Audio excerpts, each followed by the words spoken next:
Okay, good afternoon. It is Monday, April the 12th at 1 o'clock. Today's workshop is, the purpose of the workshop today is 1, school board attorney evaluation, 2, prioritize workshop topics, and 3, which will be the agenda review. So we're going to start today with our school board attorney evaluation. I know Ms. Fisher is running late. Ms. Morgan had another prior appointment, so she will not be in attendance today. And Ms. Vaughn is in the back. I just want to let you know, as typical on a Monday, I have a hard stop 4 o'clock. Thank you. And Ms. Giovanelli, sure will be here shortly. But we're going to go ahead and proceed because we, stated that we will start at 1, so we will start at 1. Today, the first thing on the agenda is the school board attorney evaluation. And I just wanted to start off, I'm going to have some help with that from Ms. Cindy McClung. She's going to go ahead and run this for us. But before we start, I just wanted to say that, we all have the composition of all of these have been put together. We've all had an opportunity to read each other's thoughts on these evaluations. We all had an opportunity to speak with Ms. Dupree Bruno on this.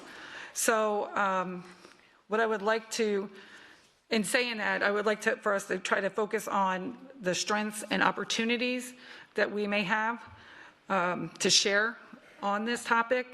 And with that, I am going to turn it over to Ms. McClung. Thank you. Thank you, Chair. It's nice to be with everyone today. Hope everyone had a great weekend and is ready to get this week off to a great start. So I'm going to open up the summary evaluation for the attorney's evaluation process. You'll see that I've highlighted the adjusted mean score. The way this score is determined is that the individual scores for each of the areas for each board member are taken into consideration. Then according to board policy, following board policy, the high score and the low score are subtracted, giving an adjusted total score, which is then averaged to get the adjusted mean or average score. As you look across the categories, category 1, 2, 3, and 4 were all deemed as an effective total score for the adjusted mean score. The adjusted mean score for category 1 is 2.858. So we'll go to that category first, which is board performance. And on the screen, you'll now see all of the different items within that category. Represents entire board, prepares and renders legal opinions and advice, advocates for board legislative platforms and priorities, serves as parliamentarian, provides advice on meeting protocols, recommends outside counsel when needed, and drafts and/or reviews board policies and resolutions. So the floor is now open for comments around strengths and opportunities under board performance. Okay, would anyone like to start with that? Can I ask a question, please? Yes, please, Ms. Gittens. So as we're going through this, then you're going to consensus each item and fill it in as? No, ma'am. All of your evaluations are already complete. Right. I just put this up for reference so people would remember what was included in each of those areas. Well, is it possible to put the one up that has the conclusive, the combined score, so at least we can see where that fell out? That's what was just up. 2.858 is the combined score. Right, I understand that, but I'm just saying on the sample that's up there, we can't see what each. The individual items were not combined, if that's what you're asking. If you mean like on 1.01, was there a combined score? Those were not. It was individual scores. Those were only individual scores. And then you just took the base score, okay. The average is what was considered, yes. Okay. And we're just putting this up like with the standards, each one of those, the 4, so that way you have some type of reference to look at as well as the composite ratings, which was just up there. If I may. Yes, please. On 103, Advocates for Board Legislative Platforms and Priorities, I kind of struggle with that one as well because, you know, being subjective, looking at all that was happening in the first, 6 months of her position, and being the, legislative advocate is, I think, asking an awful lot.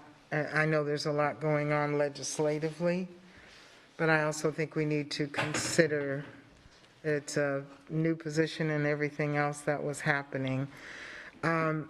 Overall, I'm a little concerned about some of the answers and comments, whether they were subjective or objective. Some of the comments kind of led to me feeling there was a lot of personal thought rather than overview of a professional position. So I did want to put that out there. I don't feel that some of the comments were necessarily professional and objective.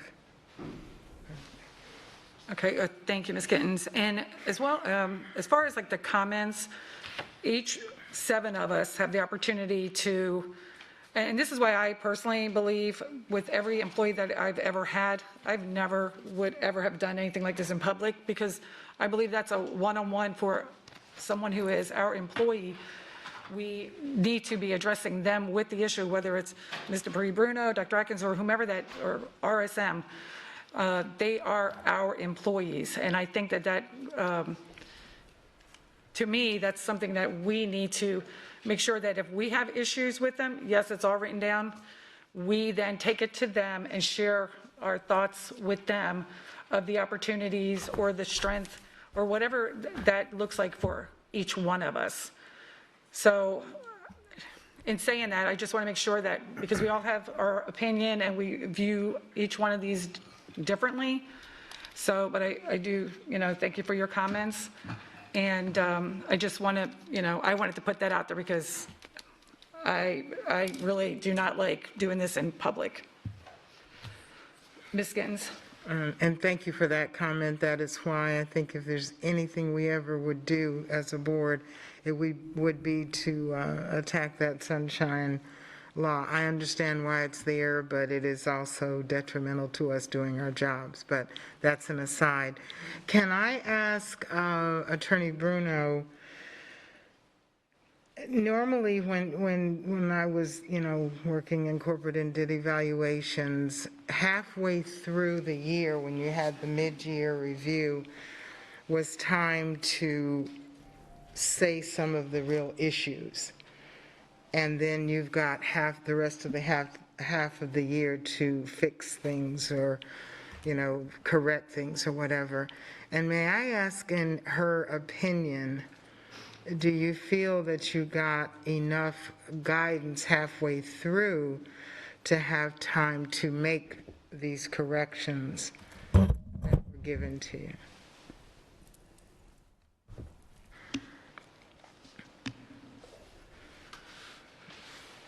Mrs. Dupree Bruno, did you want to answer that? She's thinking. If you don't want to answer, you can say you don't want to answer as well.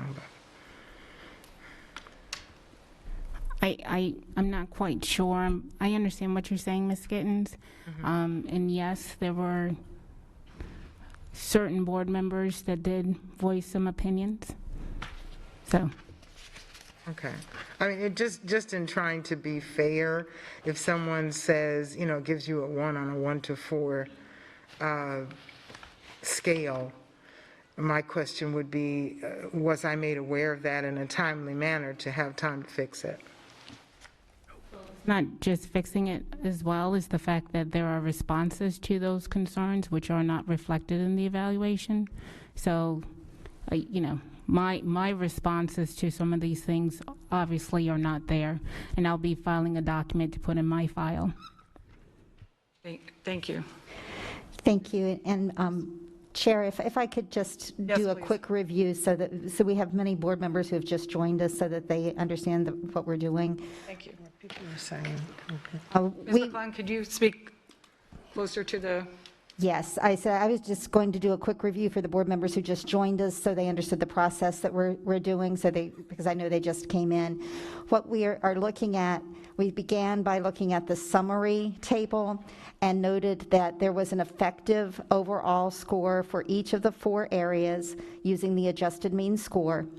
The area for category 1 was a 2.858. And then we were looking at that particular area, which is board performance, and asking for strengths and opportunities related to those 7 items within that category.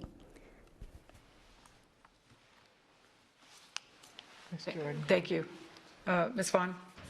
Yeah, I think as we go through this and look at some of the comments, this might also be an opportunity for us to be realistic and say, is this really what we ask of our board attorney? And of course, weigh it against the contract. And I do want to go back to 1.03, advocates for board legislative platforms and priorities. I think in terms of legislative initiatives and things that are coming up, certainly as we see things, we might want to ask, well, how, and we do ask, how is this going to affect us, and what do you see on this? And also, when new bills are passed, that, our policies are updated, but the word advocates, and that was already brought up, I don't think that's really, that's fair. I mean, is that really a major job for the attorney? Certainly supports board legislative platforms, but we have people sitting right here on the dais that are, well, we all are advocates for, but we have people that have specialized duties as liaisons to our legislative, all the legislators, actually, our local group, but also everybody in Tallahassee. So I'm just curious what the other board members might think. Out of fairness, I put a 3 there. But, support and advocacy is limited, insufficient, or untimely at the bottom of the list. Is that really something that we are, I may be wrong on this, so I'm curious what my fellow board members feel about this. Is this something that we're asking as something that we need to evaluate, advocate, rather than just support and keep up with the legislation and those kinds of things? Again, remember, we decided to go ahead and use this format this time with the notion of the possibility of changing what the verbiage that's on here for the future. Well, and that's exactly what I just brought up. That's, Yeah, that's exactly what I just brought up as we go through this and take a look at how we rate it and maybe say to ourselves, some of them are easy and some of them are hard. And this is one that did give me pause, and it's that word advocates. Madam Chair, if I may make a suggestion, just in the interest of time, I agree that those are important points, but perhaps if people could make a little note, and when we come back to review this, otherwise I'm afraid we won't get to the strengths and opportunities to provide that feedback that's requested for this specific meeting, and then those notes could be used for a future meeting when we're actually reviewing this evaluation again. I'm ready, I'm taking the notes, what Ms. Vaughn just said. Thank you, Ms. Vaughn. Is there, Ms. Vaughn, were you finished? Oh, with- that's, yeah. that's Okay, thank what I- you. All I wanted to say on that. Ms. Giovanelli, did you have any comments regarding anything on number We're one? just working on one. Well, Strengths and opportunities for one, for board Opportunities. performance, all those 7 items. I'm just going to add a little bit to this. You know, we don't really have an in-house, someone that's like a lobbyist, and I don't know if that's something that's hurting us, and that maybe we need to have a conversation later. But the other thing is, I know that Mr. Bruno also has requested a paralegal, and I think that is something that would assist her and help her better, and because I think there's a lot for her to handle that she could use that assistance, and that's all I'll say. Thank you. Thank you, Ms. Giovanelli. Ms. Fisher? Okay, so thank you. So I guess everyone saw my comments. When Ms. Dupree Bruno came on board, I was serving as chair, and I had an opportunity to communicate with her practically on a daily basis. I think that this past year has been a challenging year, and there was a lot of extra work added to the plates of all of our staff members. So I think that that needs to be taken into consideration. I know we had the conversation regarding the job description and the evaluation. She kind of inherited it, so I think that we do need to take a look at that and make sure that those are coordinated and correlated. I know that there is a lot of work that came on to the legal department, and we had, new people. And so, and that there were obviously some glitches along the way and some misunderstandings, and I think that Attorney Dupree Bruno handled that in a very professional manner. I think she's very strong legally. I noted that she took it upon herself to get 2 interns to help with the workload and some of the research, and I felt that she did a very good job regarding the legislative platforms in making sure that our policies were consistent with legislative updates, and that she supported our priorities actively.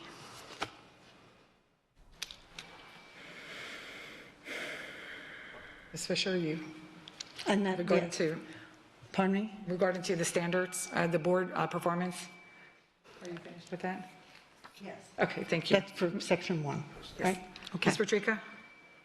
I think I've written my comments very clearly, and I've included a lot of detail, so I don't really have anything beyond that to say. And you've had private conversation? Yeah, Okay. thank you. Thank you. And that'll be true for all 4. Okay, thank you.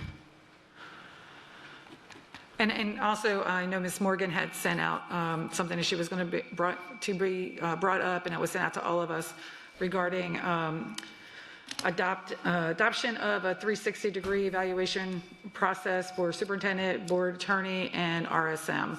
So I know that she's going to bring that up as well, and that's in looking at like the differences that we were speaking on, correcting this format. So that's another avenue that will come up as well. Ms. Fisher, did you? Yeah, so I had a question about that, and I did not write back to anyone, but, and that would be coming for next year, right? We Yes, wouldn't be making a correct. change now? Yes. Okay. Yes, for sure. Thank you. Thank you. Are there any other comments about strengths or weaknesses in board performance? Thank you. So we'll move on to the second area. There was a 2.840 adjusted mean score in category 2, and that is stakeholder performance. So the floor is now open for strengths and opportunity comments around stakeholder performance.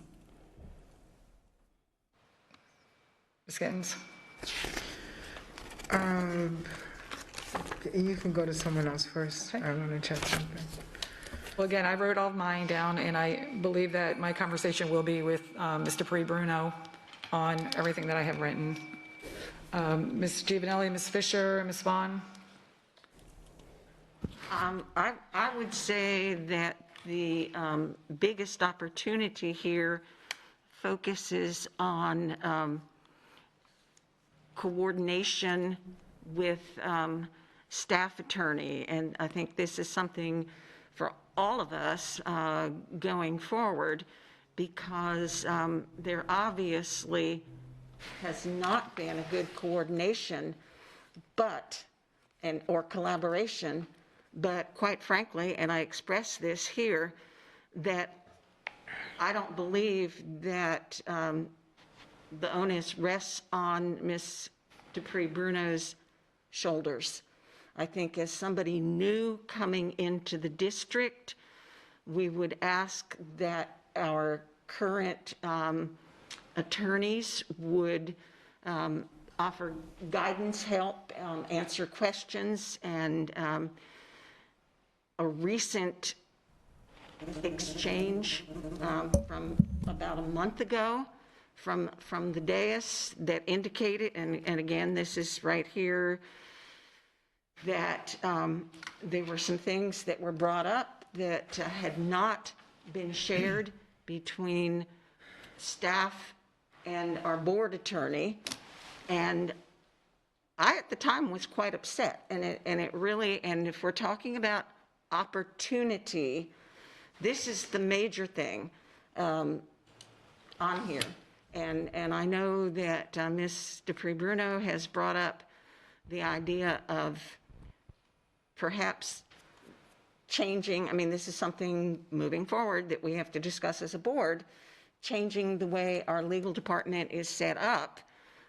That's for us to ponder, but it's not something we can do right now, considering the fact that our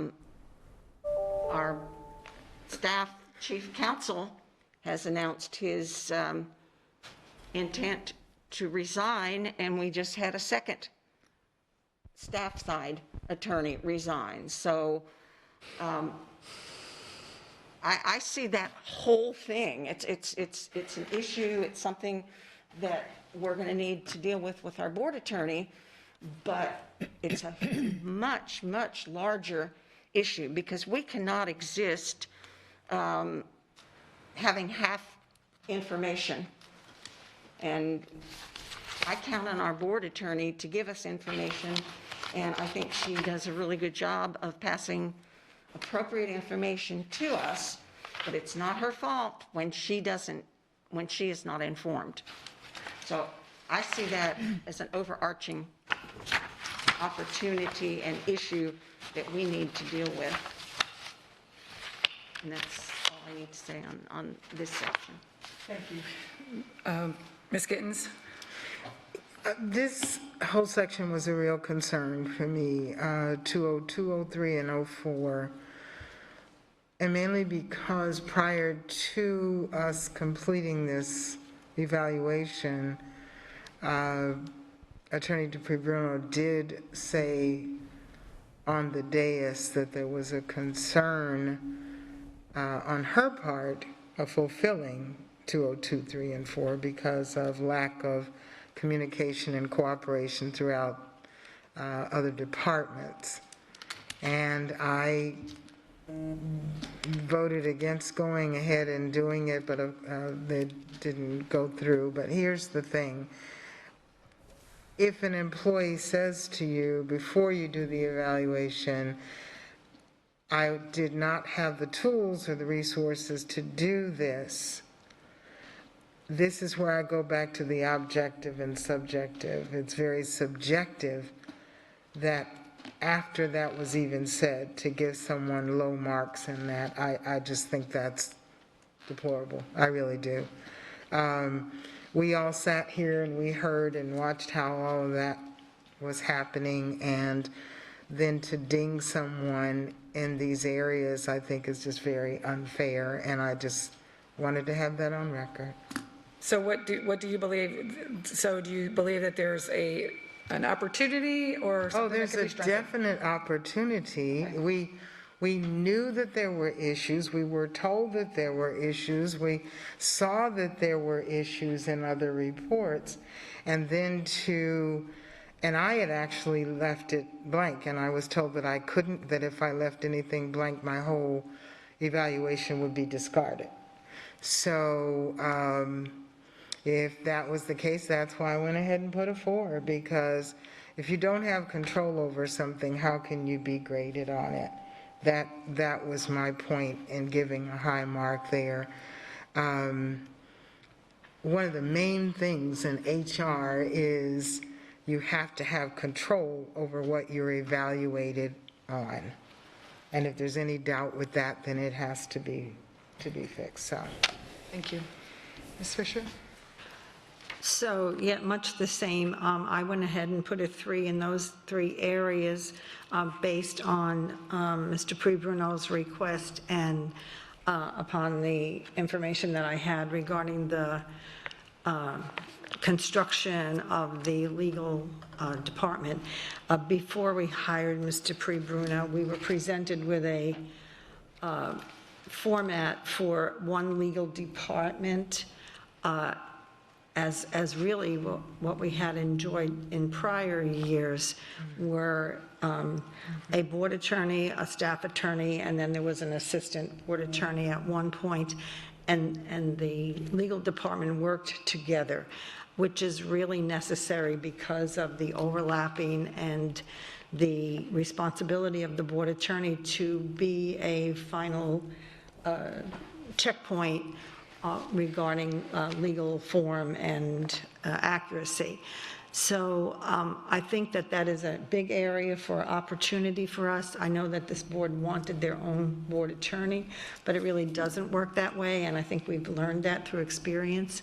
So I'm hoping that now we can use this opportunity to reevaluate the way our district legal team is fashioned, and to make sure that we are setting everybody up for success and giving them the tools they need to be successful. Thank you. Thank you. Ms. Giovanelli?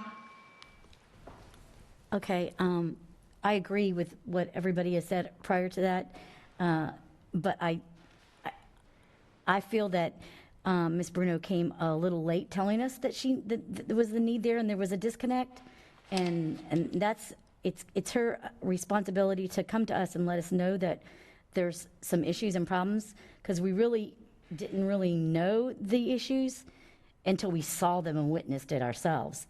And so I can only imagine what she's been enduring, and she's kept silent. So my advice is that she needs to come forward sooner to all of us and let us know what's going on, because we need her, and we need her to know what's going on. And I realized her hands were tied. That was very evident at one of the last meetings. So I'm not going to hold her completely responsible. I think we can only do better from here in owning the deficiency as a board. And that's where I'm at today. I want to see less legal cases. So I'm going to be real strong. I want to start settling things and heading them off before they become legal issues and matters that cost the district more money, which inevitably costs the taxpayers more money.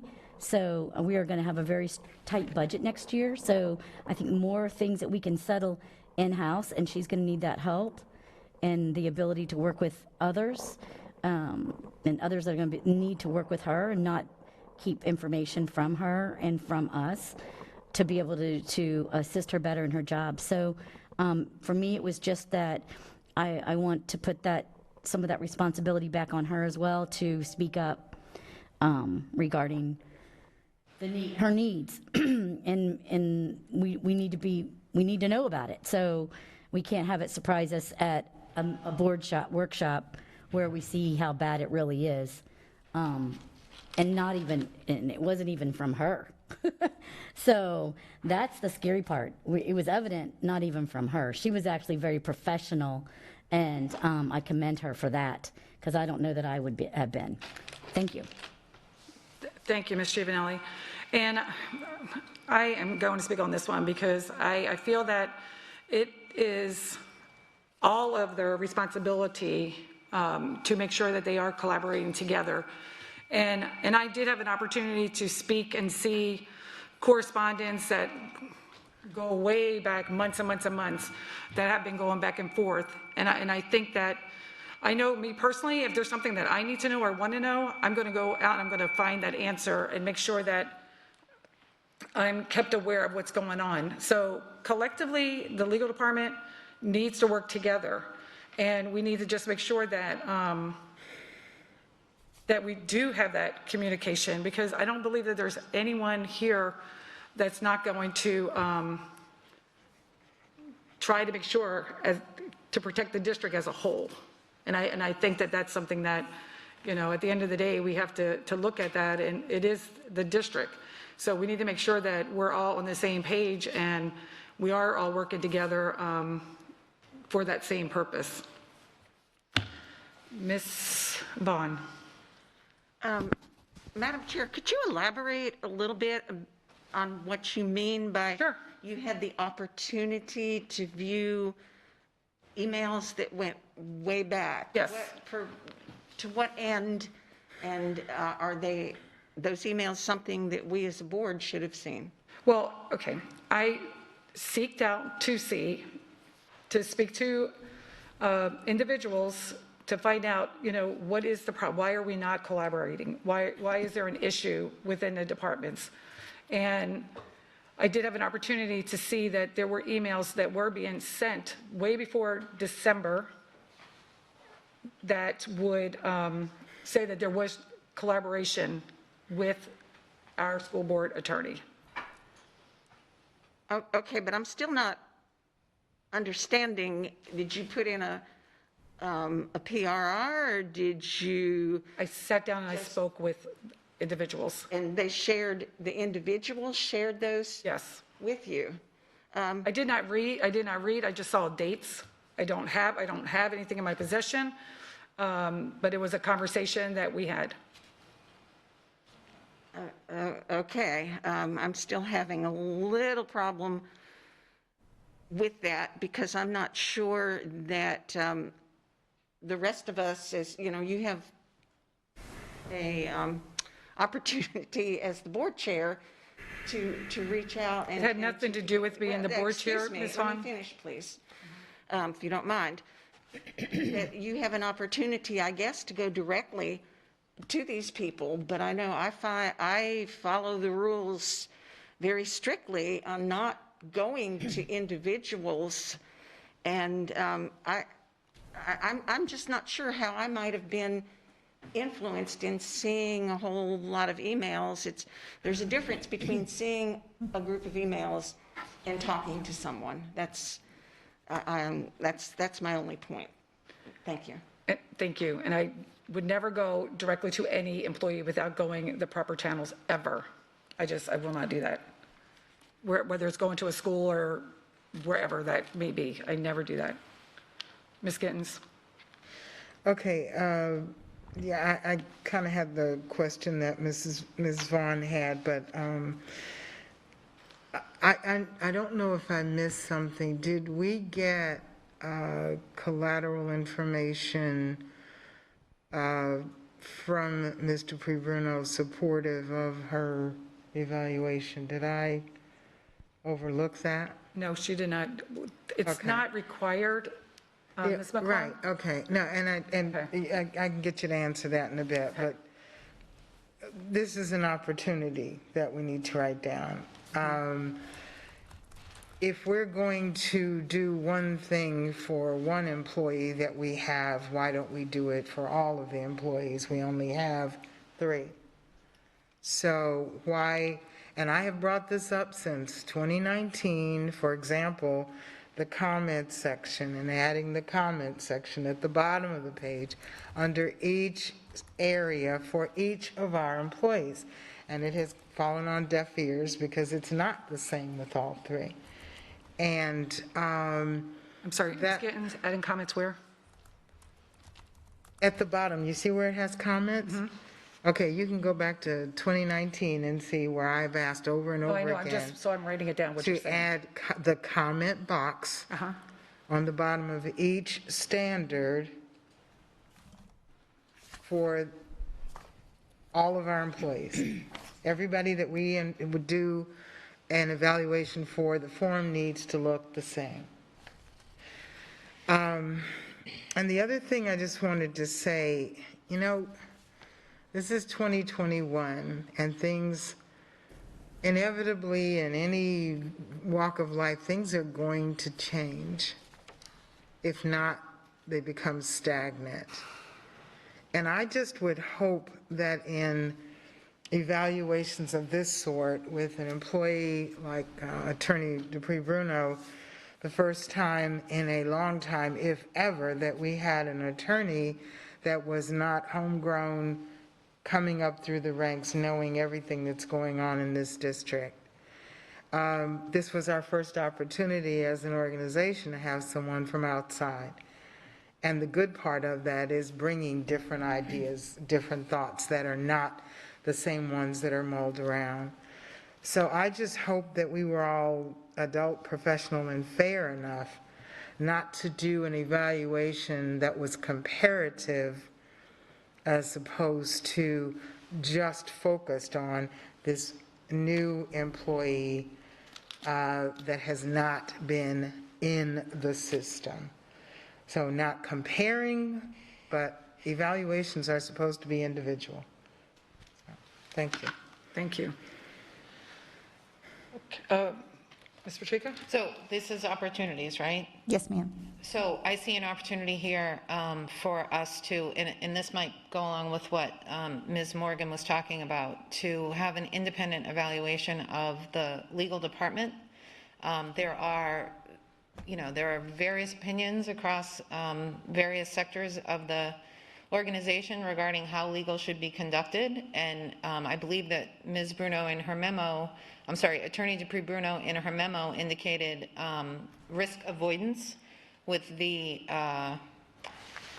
structuring of a legal department going forward. And I think that the employee who's in the best position to determine the structure with the highest degree of risk avoidance is RSM. So I'm thinking that, an internal audit of that function, along with recommendations of how the department should be structured going forward, including comparison to other districts of similar size and composition, that kind of thing, would be very helpful to us as a team in terms of making those decisions going forward.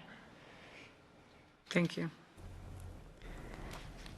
Thank you. Are there any other strengths or opportunities for Attorney Dupree-Bruno in the category of stakeholder performance? I have one more. As we have added paralegals, and I don't know if Attorney Dupree-Bruno has done like an org chart as to, have you done that already, as to what each one will do that will cover some of these areas? So at this time, the staff attorneys and Mr. Hudak and I are planning on meeting on a weekly basis to just talk through some things to see if we can come up with a plan and an organizational chart that makes sense for us. So that is the intent, and as well as to go to the chiefs and get some of their feedback and some of their ideas. And of course, speak to the superintendent to get his feedback and some ideas, and then hopefully come up with a presentation that has buy-in from all of the stakeholders. And I would suggest that we start with that.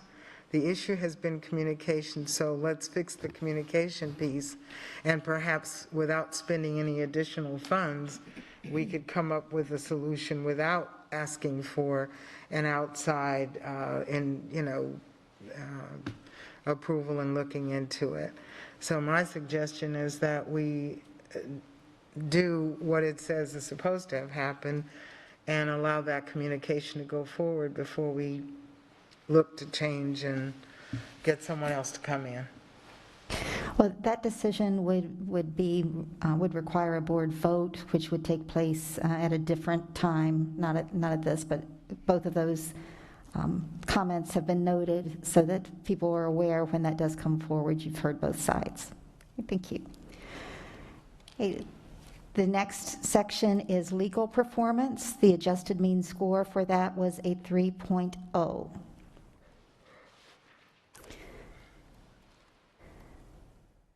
You can see there are only 4 items under legal performance and comments now on strengths and opportunities in those areas.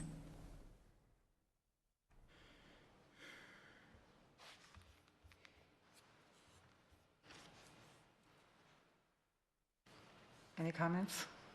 Ms. Vaughn? No, I rated our attorney very highly in this, and I think one of the things that, one of the reasons was her lead in our current Oaks case.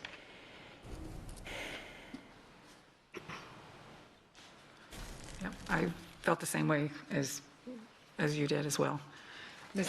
Giovanelli, did you have any comments or strengths or opportunities for this? No, just Thank like you. I said earlier, I'd just like to see less litigation, so, Yes. you know, more settling, so, and before it gets to even the level at the district, I'd like to see things being handled properly in the schools. Thank you.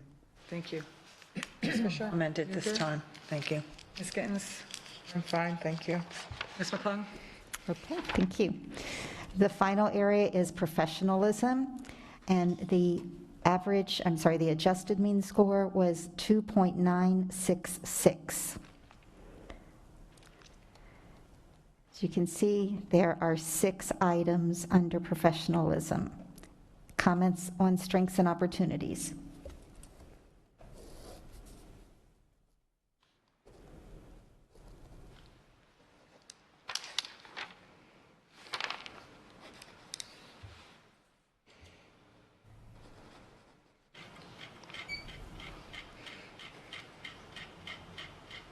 I will say that I know that if there's something that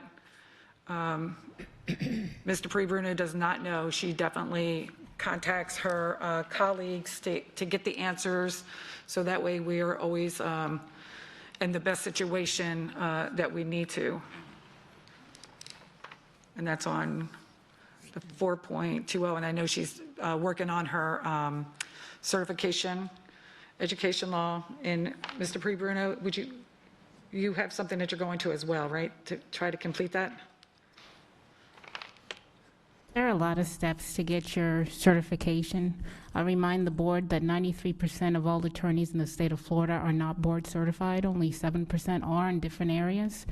And most of the education law attorneys are not board certified in education law. With that said, I am doing everything I can to get the 50 hours to be able to at least fulfill that requirement.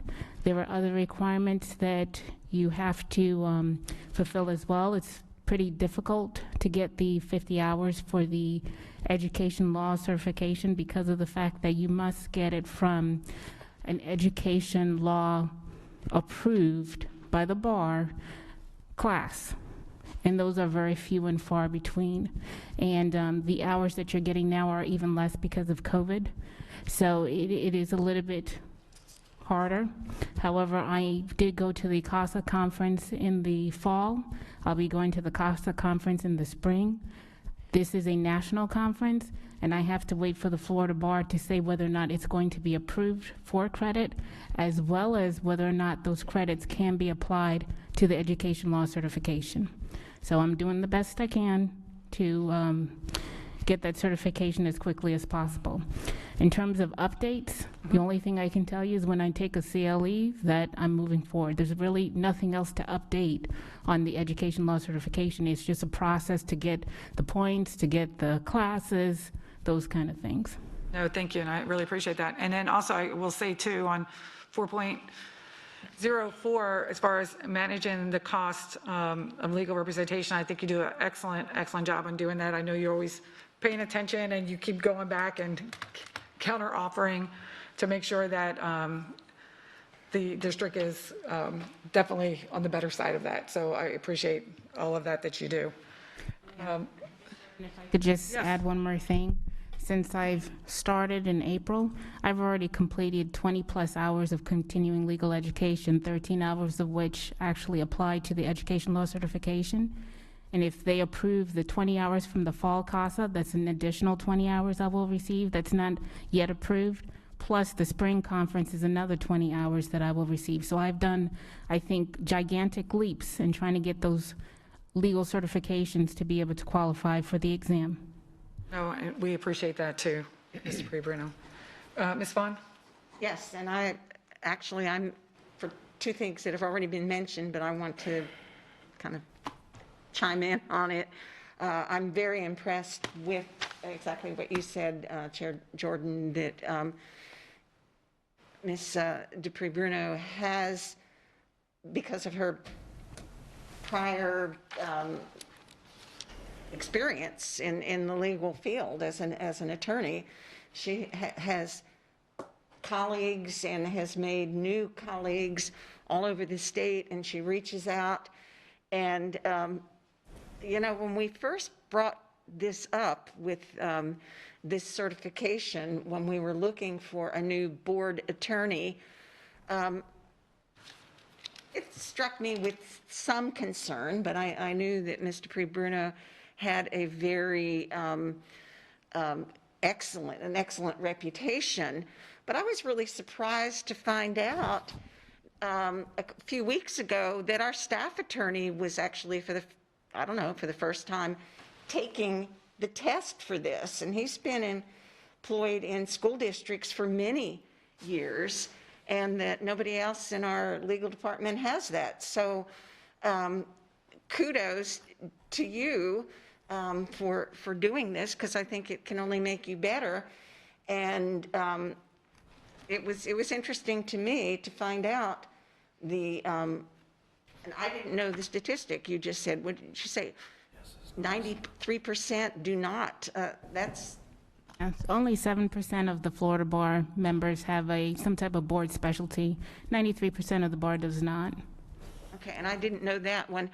But the other thing that maybe we have forgotten also is when Attorney Dupree Bruno first came on board, we had a big bill from Weiss Serota. Maybe you can jog our memory on that. And it seems to me you did that was one of your first big negotiations, is that correct? Could you jog our memory on what happened with that ma'am. in terms of cost savings for us? I was able to reduce, I can't remember the exact figures now, but I was able to reduce the Weiss Serota bill pretty significantly after reviewing all of the bills, doing an audit on my own, as well as speaking to the partners over there to try to get the bill resolved. Yeah, and I remember that as your first big negotiation to save us money. And I've mentioned here that I really like Attorney Dupree Bruno's philosophy to mediate and discuss rather than jump right into going into a court case, because I think that behooves all of us to try to, sometimes you can't help it, but to try to solve things at a school level first. And if you can get everybody together and talk rationally, and so that things don't balloon out of control, which I believe help. It's not just the money. I mean, the money's big, the fees that we pay, but I think it's just our reputation as a school district, because we don't want to be the kind of school district that is constantly jumping into all kinds of litigation. Obviously, again, there's some things that can't be helped, but I do like that philosophy, so I'm very happy with that. Thank you, Ms. Vaughn. Are there any other comments? No, Ms. Fisher? Yeah, I really have found that the communication from the Office of the Board Attorney has been ethical, professional, and very timely. At this point in my tenure on the board, I've been impressed with her efforts to keep board members informed and apprised of details in some of our legal situations, and that's been very helpful to me in being prepared to respond to my constituents. And I think that she does continue to identify opportunities for improvement and offer suggestions on those. So and then again, just to piggyback on what the others have said about the participation in professional development opportunities, which is basically ahead of schedule following our first discussion, and also far and above some of the accomplishments of other attorneys around the state. That's good. Thank you. Thank you. Okay, If there are no other comments, that concludes the evaluation. I'm sorry, Mr. Pre-Bruno? Yes, so one thing I did want to point out, because I know that I'm often asked, how you doing with your education law process? How you doing with getting your certificate? Every time you see a contract that comes before you, or a policy that comes before you, or that there's a case that I am managing with outside counsel, I'm getting points for that. And you only need so many points. So in terms of the points, I'm not worried about that. I will completely exceed the amount of points that is required, because you get points for every single thing. So you can just imagine how many contracts have come before you. And then the other thing I would just say, just to close it out, I remember my interview process, and I did start this position during a very stressful time for the district during COVID. And there have been some issues with regards to collaboration and working together that we're trying to make better, because it's important for us to do so.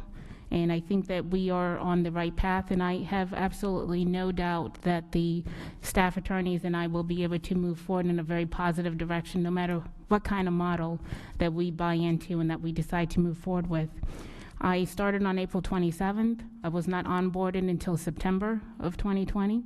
And there was quite a bit that happened during that time period. So given the fact that I have 5 board members who have given me an effective or highly effective, and I think that is a pretty good accomplishment given the circumstances and how I started this position. Thank you, Mr. Pre-Bruno. I know you spent a lot of time on the phone with us. I know you spent a lot of time with me in your office. And so I do appreciate all of that. And I did not know about those points. That's good. That's a good opportunity as well. So thank you for sharing all that information with us. Ms. McClung. Thank you. We're ready to move on to the next item on the agenda. Yes, sorry. That's okay. Sorry, that's me. Okay, so the next will be, are you able to pull that up? Okay, it's for prioritizing the workshop topics. So we have 3 things that people have addressed. So what we've done is, Ms. McClung, we've added these onto the list to see where we want to go with each of these items. The first one is the board governance team, priorities, goals, conduct, current status, level of trust, public perception. There's a lot of information in that one right there, and I'm looking to see in consensus, is this something that we would like to have a workshop on? Because this is the ones that we hold for our own workshops. So is this something that we would like to see? And Ms. Gittens? Well, first off, I would like to ask if Ms. McClung could pull up the list as it exists now. Yes, ma'am. To see where we're at, because there's a lot of things on here, and yet I have a concern that there are issues that I know personally, I can only speak for myself, that I have brought up over and over again for some time that have either gotten off the list or pushed down or whatever. I understand that all of this is important, and yes, I indeed believe we should discuss some of these things, but I always go back to prioritizing. Right. And to me, we've got to find a better way of prioritizing our workshops, because some of the issues are relevant and pertinent and immediate, and they get pushed down to some of the things that I've asked for. It's almost like, okay, well, we don't need to do it now, it's kind of blown over. I don't know how we are prioritizing or deciding what moves up to the top. An example real quick is Lee Virtual School. When we were going through all the changes and the ups and downs and Home Connect and all of that, and I asked for an update on that, that was last year. And I still, haven't seen it, and things continue to go on. We've got to find a better way of prioritizing what we're doing. Okay, if you look on the, I know we all have access to this because that was made available to all of us to look at. So we all have access to board workshops. And on there, it states the topic, requested by whom, if it was consensus, what has taken place, is there a meeting, a workshop, a briefing, date requested, a scheduled date for it to come before us, and what division is actually going to be handling it. And I'm looking at, and this is what we look at every time we all meet, the same one. Oh, yeah, that's the same one that I'm looking at right now. Okay. And I can't recall what took place with the virtual, because I don't see that I had on. brought that up before, that it wasn't on here, and I was told that it was. It is scheduled for It's April scheduled for 26th. something, right? It's scheduled for April 26th. It's included in that distance learning piece. Oh, okay. That was everything together. Okay. The part of that that's unacceptable to me, I mean, we're almost at the end of the school year, and the topic of distance learning is waning in its importance. And when we really need to discuss certain things, they are not discussed. And I don't have the answer. I don't know how we can do it, but I think we are not prioritizing correctly. Ms. Patrica? I think this is actually the perfect time to have the discussion, because we can look back over the 3 quarters that have been completed at that point and determine what worked and what didn't work, and have a discussion about what will be implemented going forward. So I actually believe that this is the perfect time. I can tell you that FSBA is reconvening their task force to make recommendations to school board members across the state, and recommendations will be made with regard to distance learning. And so this really, to me, is the perfect time, if not a little early, to be having the discussion from a best practices perspective. Thank you. Ms. Vaughn? I'm going to say, but a decision's already been made for the district. Exactly. That we're going, Home Connect will no longer exist. It's gone out, it's been announced. So it's kind of a moot point right now to say what worked and what didn't work with Home Connect. I can tell you, as a former teacher and somebody who observed the blended classes, I can tell you what didn't work.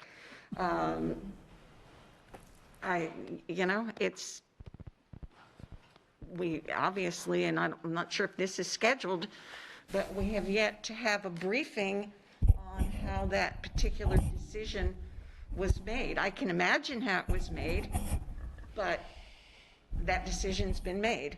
So what's the point of talking about Home Connect now? Dr. Atkins?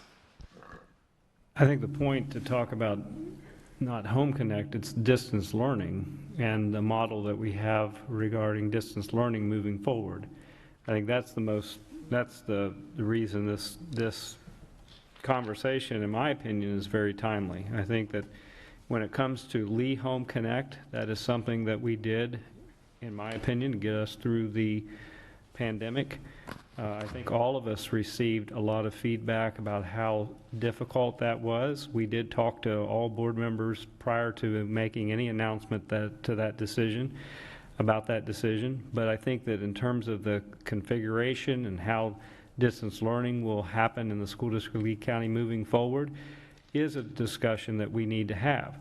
I think one of the realities that we have to face as a governance team is the fact that this pandemic has changed the way that we deliver instruction, and also gives us an opportunity to capitalize on that. I think that also, as we look forward to reopening school next year in the fall, that there will be a number of students that will want to remain in a virtual environment.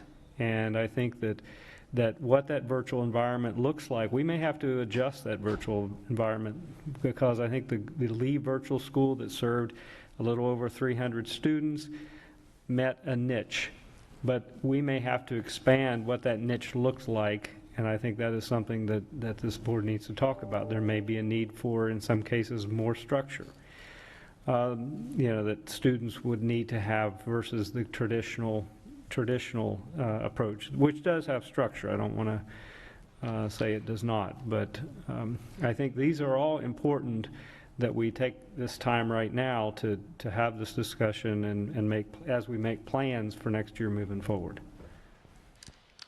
Thank you, Dr. Atkins. Ms. Fisher, did you have your hand up? No, I was going to ask Dr. Atkins for that very explanation. Okay. And, I'm anticipating that we're going to see more information from Lee Virtual Instructional Program because they are more successful at helping kids stay on track. And I think that we have had a lot of people join their league, and they really are doing an outstanding job. Not only Mr. Schilling and Ms. Blackman and the new teachers, the veteran teachers who have helped one another, but the families as well have been a support to one another. And I think that probably is a more efficient way to go when it comes to student success. So thank you for that. Thank you. So again, the list that we have before us, we have, these are items that we have already spoken about in the past. So, and I know every time we meet and we look at this list, we try to make sure that there has not been anything that has been missed at all. And so thank you, Ms. Gittens, for bringing that up. And now that we see that it's encompassed in the one. Well, can I just say Yes, please, too go ahead. that I know the things that I have requested are all showing January. There's nothing that showed last year. So we didn't have the list last year? Or are you just starting from this particular point? Because if you are, then that's incorrect as well. If I could answer that, I can remind you of the process that we went through at the end of last year. I remember that. When that decision was made. And so we did send out the list that we had. However, we did not have specific dates that things had been requested. So we sent out the list, asked for board members to add anything that they believed was missing to that list, and then posted everything at the first January meeting. And that's why many of them do have that January date as a request, because that was the first formal date that we had. There were at least 2 opportunities to add to that list before it was posted. Now, I do know that since that time, there have been a couple of comments made that, well, what I asked wasn't on there. So those opportunities were made available, and as other things came up and people remembered items, then we have added them, and so they may have a newer date based upon when they were recalled. Well, I think in the past, I was told by Ms. Jordan from time to time when I would mention something where we're keeping a list, and I do know that the superintendent's office does keep a list, and it didn't start in January. It started prior to that, so I was just thinking that we would have been able to pick up dates from previous that were already out there, but enough time spent on it. It's going forward. Yeah, and what we decided, and I know with Ms. Fisher, when Ms. Fisher was the chair, she was working with Jen, and they were keeping the list, but we did not have exact dates. So when we started speaking on this, it was like, we need to make sure, CYA, I'm sorry, make sure we have dates of who requested, when they requested it and what we're doing. So that way, if there's anytime there is a question comes before us and they say, well, I asked for it this day, well, this is the date that we spoke about it, this is the date that it's on here. So that did come later after the list, and then as Ms. McClung said, as we figured out who actually requested it, then we were able to put this on, because some of them we didn't even have names of who requested. And we do this list together collectively when we meet on this. So this is the same list, nothing has been taken off of it, and we're just going forward. So when these new things come up, of course, again, because these are our time for our workshops, our meeting, that's why we're bringing these up for discussion for our times. So going forward, so we have the one that was Ms. Fisher. Ms. Fisher, I'm going to ask you to please speak on that, because you requested this to be put on, and then we can see if everyone is in agreement of this. Please. Yes, thank you. Okay. So board governance team, where the 2 stars are, that's just items that come under that. But I felt like we were having significant difficulty as a governance team moving forward.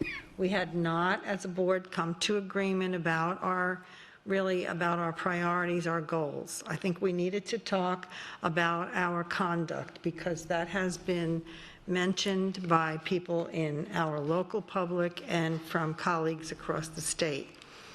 And I have some concerns about the level of trust among the board members and the superintendent as a governance team, and also I'm concerned about the public perception, because as we move forward, we need the support of our public. They are who we work for, and so I think we really need to, for lack of a better term, get our act together and put ourselves on a professional track and move forward, talking about some of those other items, our mission and vision, how we're implementing our strategic plan. I know that we each were assigned a different part of the strategic plan, and I have not heard consistent reports, from board members regarding how that's going. So we have no way of monitoring if we don't get a report.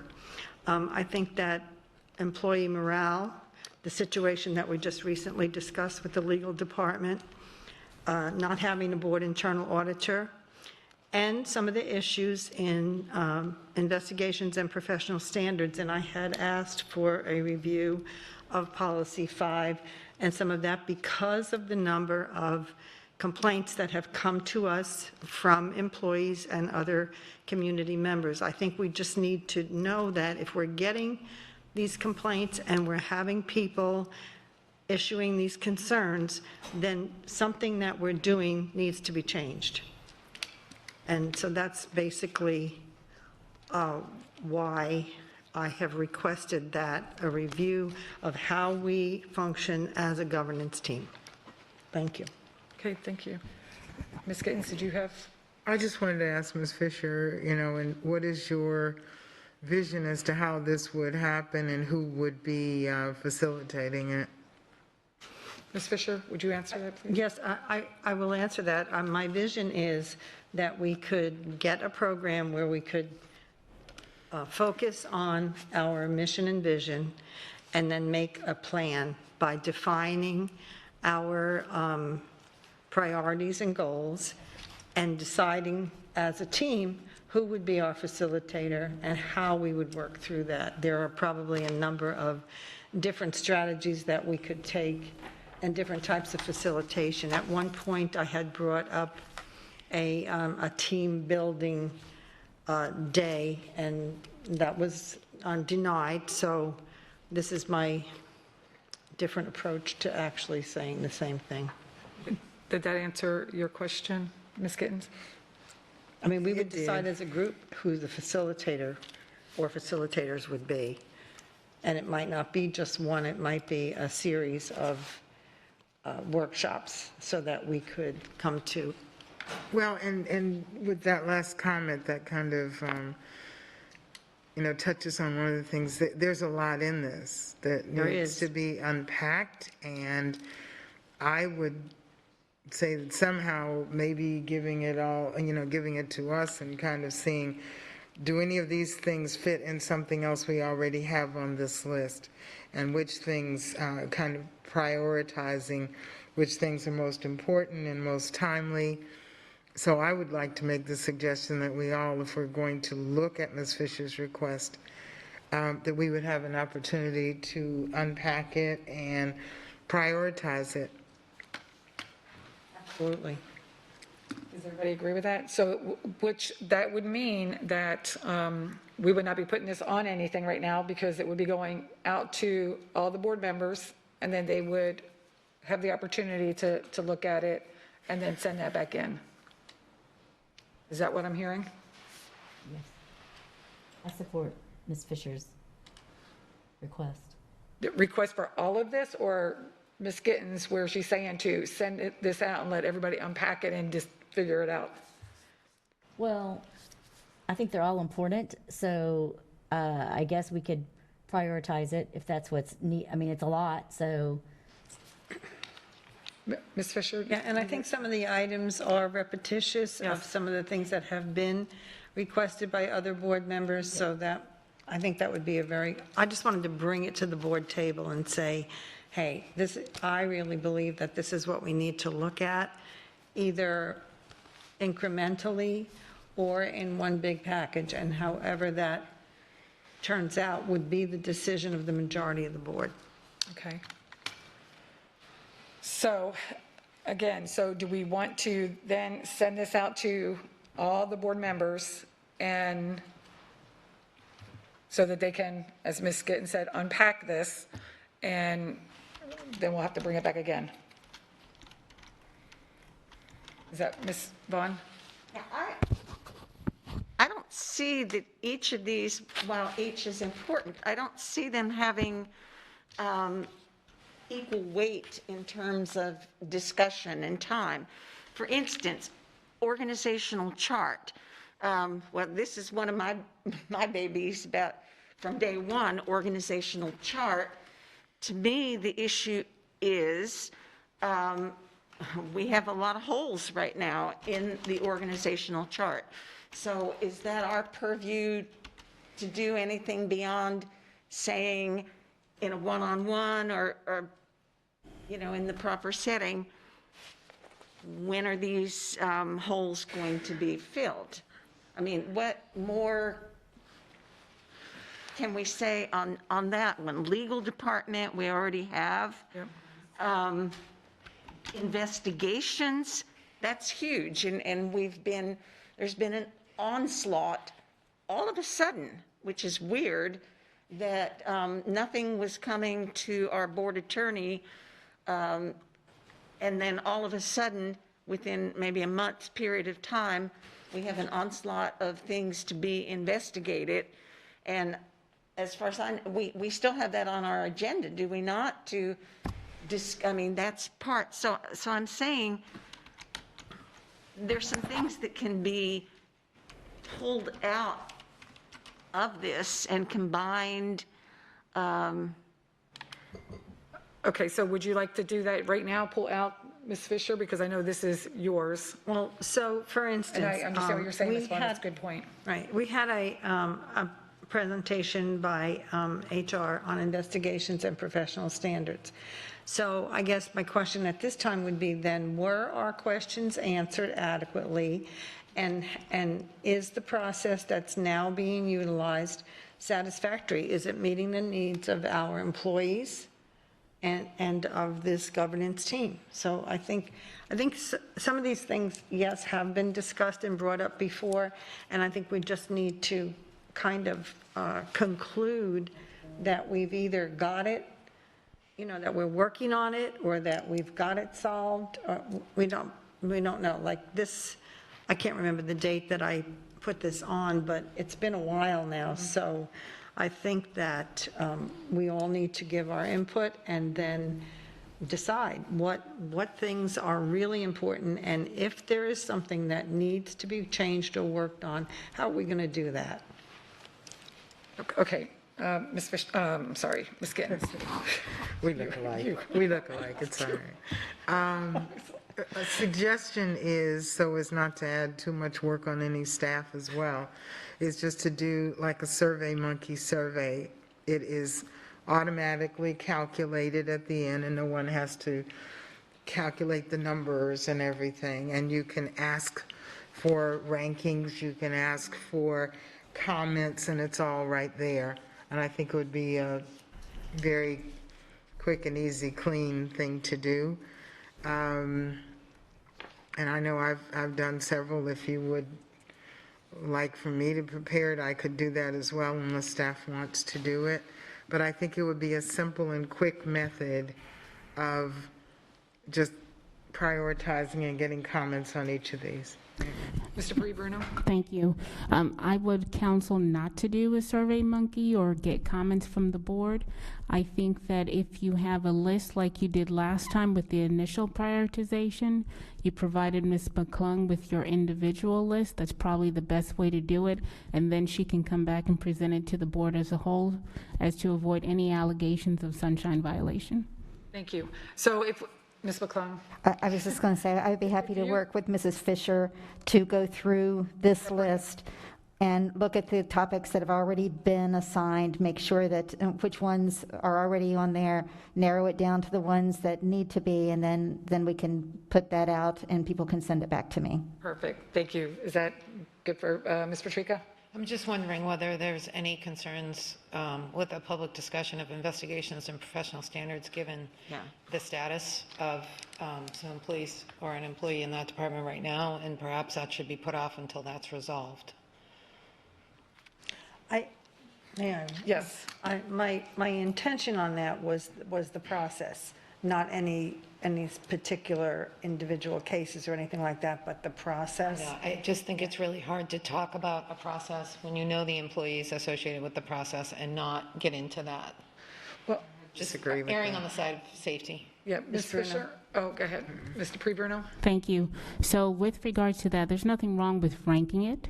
You can rank it, but in terms of when you actually discuss it, I would not discuss it till all of these investigations are completed. But that may be never. So how do we talk about a policy going forward? At what point do we just stop and say, how does this look going forward? Because there's always ongoing investigations.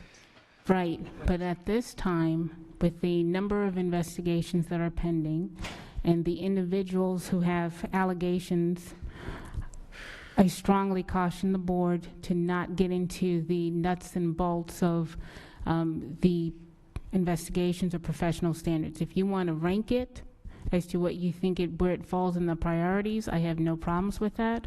I wouldn't make any comments about it, but I certainly would not have a workshop on that particular topic at this Yeah, time. just ask though, on that, don't we have the policy that we created with the whistleblower thing? So perhaps that means going back and revisiting the policy that we already have without naming names, but revisiting a policy. So there was a memorandum that was sent to the board with a recommendation that you look at how you handle certain parts of the investigation, such as what do you do when lighthouse complaints come in? Where do they go? If it impacts this person, what do you do? I think you can move forward with a policy discussion on that, not specifically talking about professional standards, but specifically talking about when the lighthouse complains, how do you involve your board auditor with that? Those kind of very special circumstances do need to be addressed. So if we can keep it like that, I would be okay with that. Yes, and actually, I will just share with you really quick, too. I had spoken to RSM to ask them to please help us understand how that makeup works. How does that work when it goes in and the filter and where it goes, what you just spoke about, Mr. Pri Bruno, and I know that they're going to call you as well. But I just think that we need some kind of understanding of how all of that works without speaking on anyone, just how does it work? Where does it filter from? And I know Ernie, Ernie was going to be the person that they were reaching out to. I spoke to them on Friday. So then they're going to get back with us and share that information with all of us. So I have asked them to do that, so we have a better understanding of what is going on. So Ms. Fisher and Ms. McClung, if you two will get together on that, that would be great. I'll Thank be you. happy to work on that. Ms. Just Pacheco? as a final note, if you would take this under consideration, Ms. Fisher, the independent inspector general is really something that the mega districts have. And I remember talking about this when we were hiring RSM and looking at the models in Broward and Palm Beach and Dade. And they do have the inspector general, and I'd love to be at a point where we could have that comprehensive, a department that's that comprehensive, but I don't think we're there yet, given our size. So I just want you to take that into consideration as you Absolutely. discuss with Ms. McClung.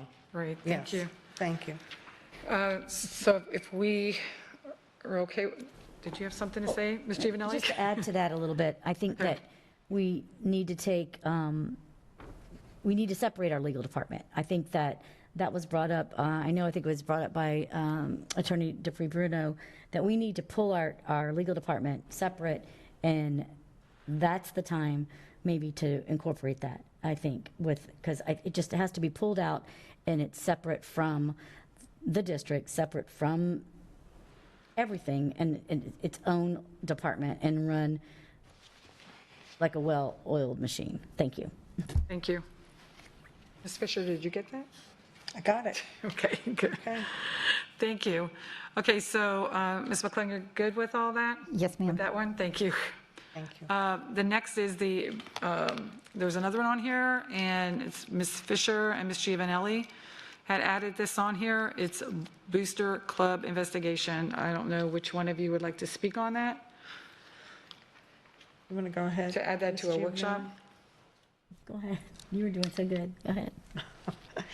Okay, well, I thought that with the continued fallout and feedback regarding the Booster Club investigation, and the fact that I don't think it's a situation unique only to one location, I thought that we should take another look at that, and I know there's been a rewriting or an improvement in the manual, and I'm not sure what the follow-up to that is, that we are having that manual being followed by each one of our schools that have booster clubs, and in fact, what is the actual responsibility and involvement of the school administration when it comes to that? So, Ms. DePree Bruno, do you want to chime in on that one? From my standpoint, we've reviewed everything, and I don't have anything else to add with regards to the booster clubs. Well, when Ms. Fisher was speaking about the manual, I know that, So the manual is right now with RSM. They've drafted a scope of work, because remember, every time they do something new, it needs to come back to the board. So we're waiting for it to come back to the board, for the board to review and say, okay, RSM, you can move forward with the manual. But the manual is drafted. It's with RSM. thank you. Okay. So then, And that may be, maybe we should wait then for RSM to bring their report to us, because there may be more conclusive information available to us. okay, and I'm going to, That's I'm okay. sorry, Ms. Vaughn, go ahead, please. When we discussed this a while back, we tossed around the idea of different price points for RSM to take a look at other schools, because, and it's just been said here, the idea is if these kinds of misunderstandings, or however you want to portray, if it's happened at one school, it is extremely likely that it's happened at more than one school. So I thought that whenever that, I don't know the date that we discussed it, we said, okay, there's going to be a rewrite or revisions by staff, which has been done, now it's gone to RSM, and then when that was done, we were going to bring it up again on how much we're willing to spend to take a look, a close look at a few other schools. I will tell. Did we not say that? Isn't that Mr. something Pre- we said? It's going to be brought up again. So, Bruno? thank you. So what happened was that RSM came and gave a presentation. There was two parts to that presentation. The first part was how much it was going to cost to actually do the audit for Cypress Lake High School. And then they had another presentation in terms of reviewing it, the internal accounts district-wide. At the time, the board declined to move forward with the audits of either. And so we came up with a different plan, was for me to conclude my review and then go to staff to try to see where the lessons that we've learned from the review, to plug in those holes, looking at what other districts do, what our needs are, and then the manual was drafted, and that is the manual that is with RSM at this point. If the board chooses to move in another direction, it's definitely to the will of the board as to how they would like to move forward.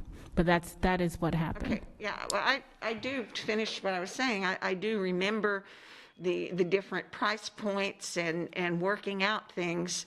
I don't remember that last part that you said, that we dropped it entirely, because I really did think we were going to come back and take another look to see if we wanted to reconsider not going for the whole district, but maybe several schools in different zones or something like that. And Ms. Vaughn, you're correct. You basically, the desire of the board was to basically postpone this. Right. And allow, the manual to be reviewed and come back. Okay, so I am remembering it correctly. So that's part of what we're going to do, is to bring it back, and I think that's a good thing. And I think as a board, we need to take a hard look at, we need to take a hard look at what we're spending money on, because it appears that we're very willing to spend. We haven't even heard how much some of these law firms, we haven't had that report yet, to investigate now more than one case that involves people that are sitting right here. We're happy to spend a lot of money on that, but we're not happy to spend money that would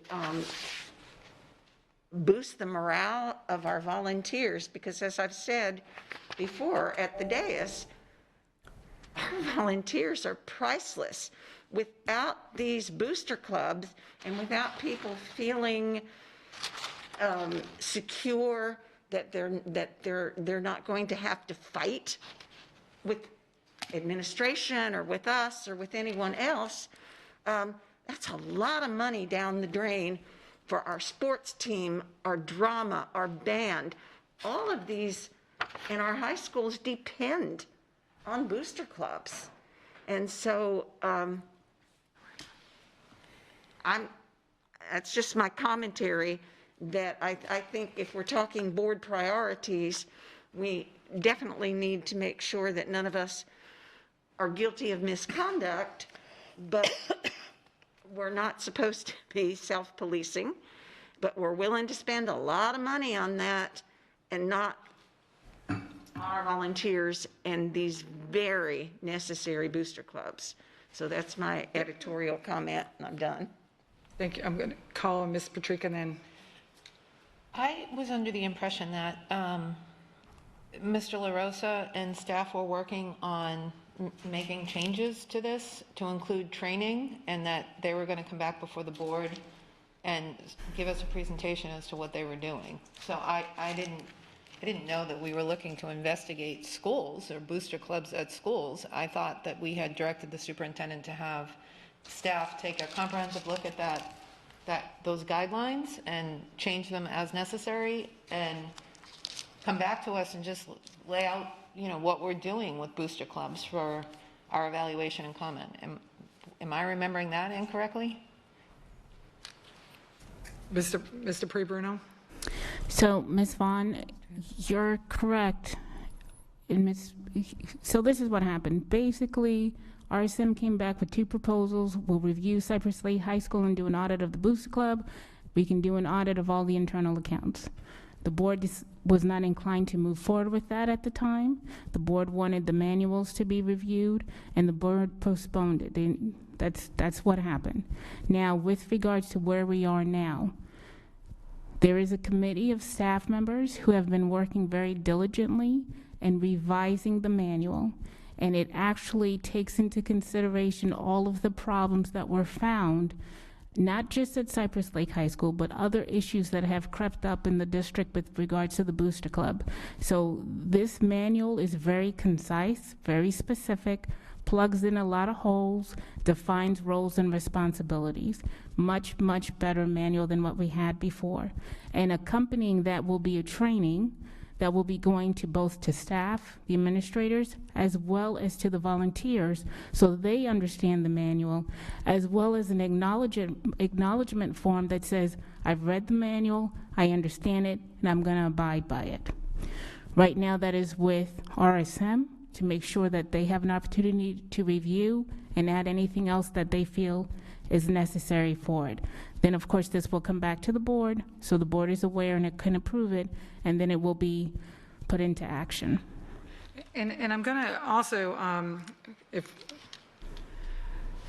let you know too, with RSM, the way that we have them set up, and I know Mr. Pre-Bruno is aware of this too, I think we forget that the way we set them up is that in order for them to do anything for us, they have to come back here every single time, and we have to okay the expense.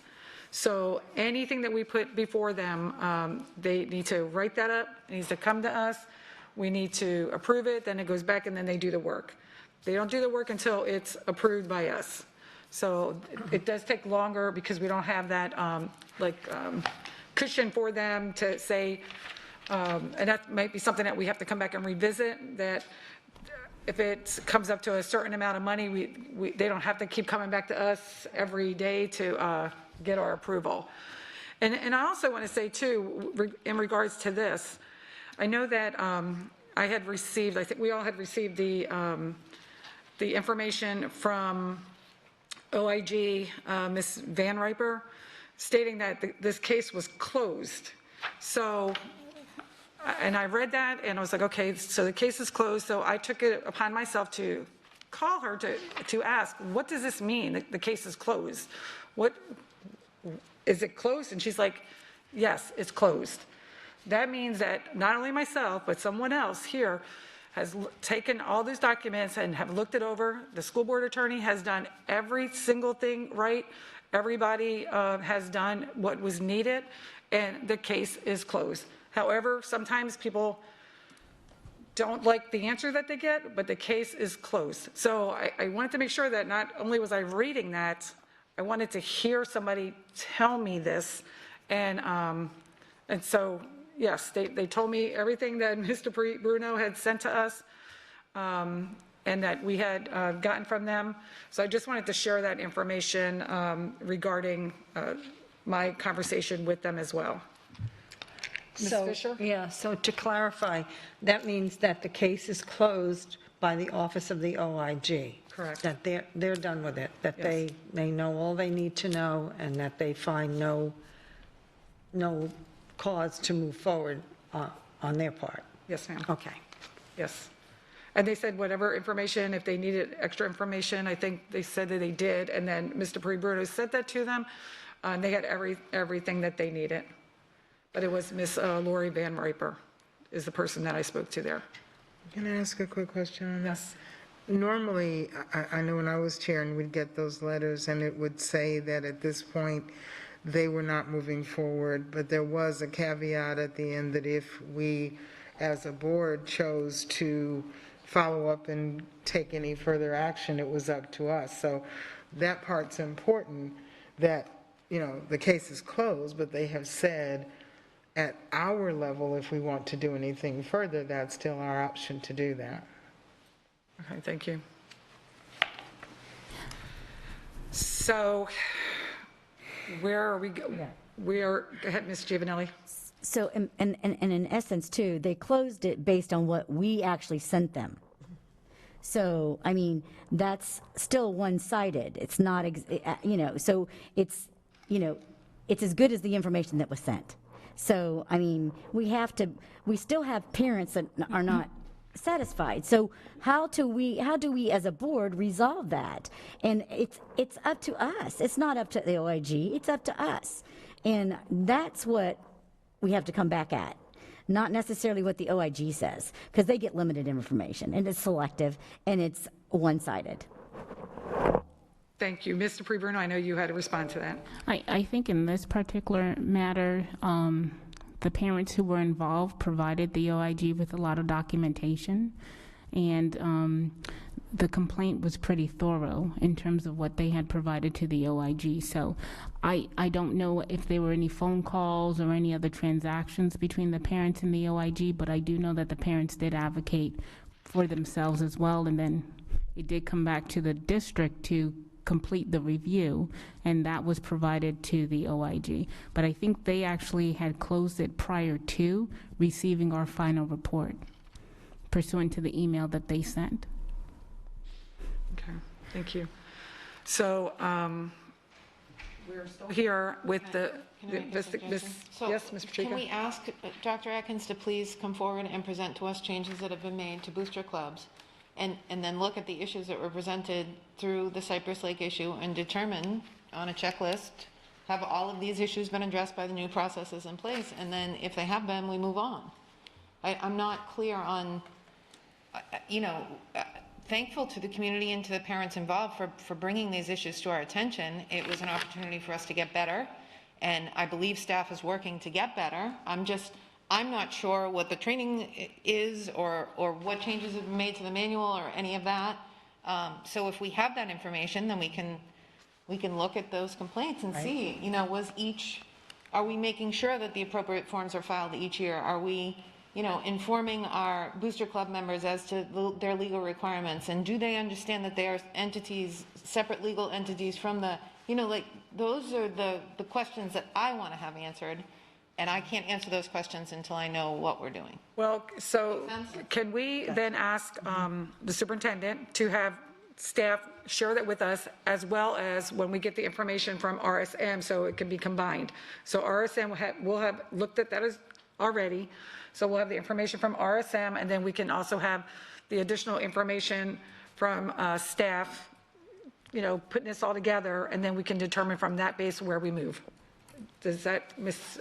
Dupree-Bruno? So the plan of action was that once RSM reviews the manual, we have a good manual at this point approved by the board's auditor, we would go ahead and start with the process of creating the training manual, the training protocols that would go along with the manual, and all of that would come and be presented to the board. Right. So I think that's what everybody's asking for. And then at that time, we could then make a decision. Does that work for everyone? Yeah, That's what we're asking for. I don't think we can ask for more than that. Okay. Yeah, thank you. Great, thank you. And then the last one, Ms. McClung, you got that? You good with that? So I'm understanding there is not another workshop on the Booster Club investigation, but there will be a presentation once RSM has approved the manual. Correct. And then Ms. Dupree-Bruno, manual and and then the training. training would be incorporated with that as well. Yes. So it would be both, RSM and staff. Ms. Vaughn? Would it be appropriate for us to kind of really cement this by giving a consensus that that's exactly what we would like to see? It seems like we're in agreement with, do we have the, I don't remember, the approval for RSM? We haven't done that yet, have we? They drafted a scope of work, and sometime this week I'm supposed to be speaking with Ms. Ewing so we can get that up to the board for approval at the next meeting. So, okay, so that's a step out there, and then, yeah, because I really feel like this is something we need to finish up by the end of this school year. Yes. So that when the new school year starts, all the schools will be ready with the updated manual and with what the training is going to be. And it's April, and so this is really time sensitive, and I'd like to see us make this a little more cemented with, with a consensus. And there was a baby in the making, a baby came, so that's where this was a little bit pushed back from RSM, I think because So- somebody went on maternity leave. Yeah, but honestly, to be quite fair to staff, the goal was to bring it to the board during the last quarter of the year. So between April and May, we were planning on bringing it. However, with the system that is set up with RSM where everything needs to come back and be approved, they need to draft the scope.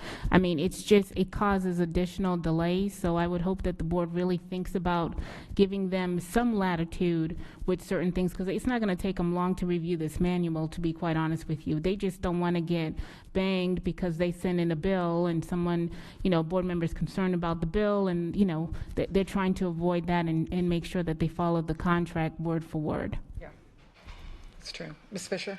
Well, so then, is that something that we need to discuss as far as RSM is concerned? That they have some latitude, that they have up to X amount of dollars to spend on a project like that, that will not take much time?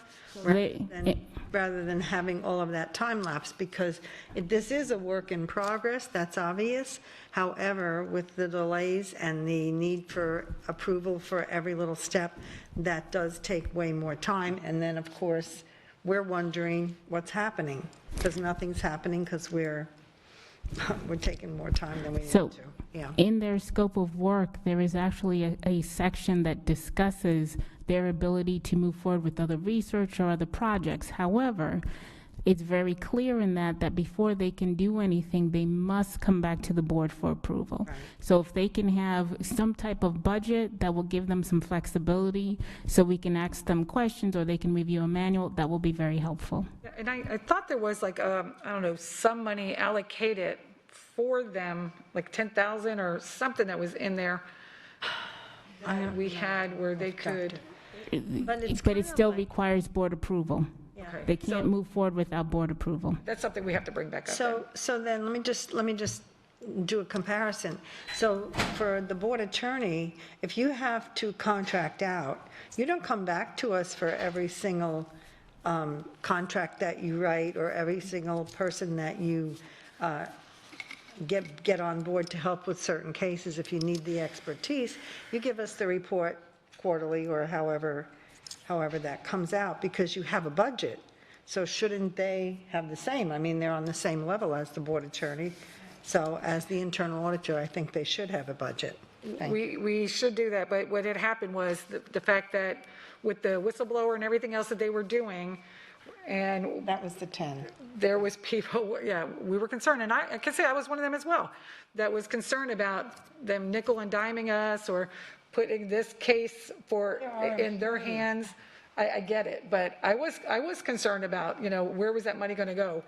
And so, yeah, we definitely, I think we need to readdress that issue so that they can be more productive and do the jobs that we need them to do.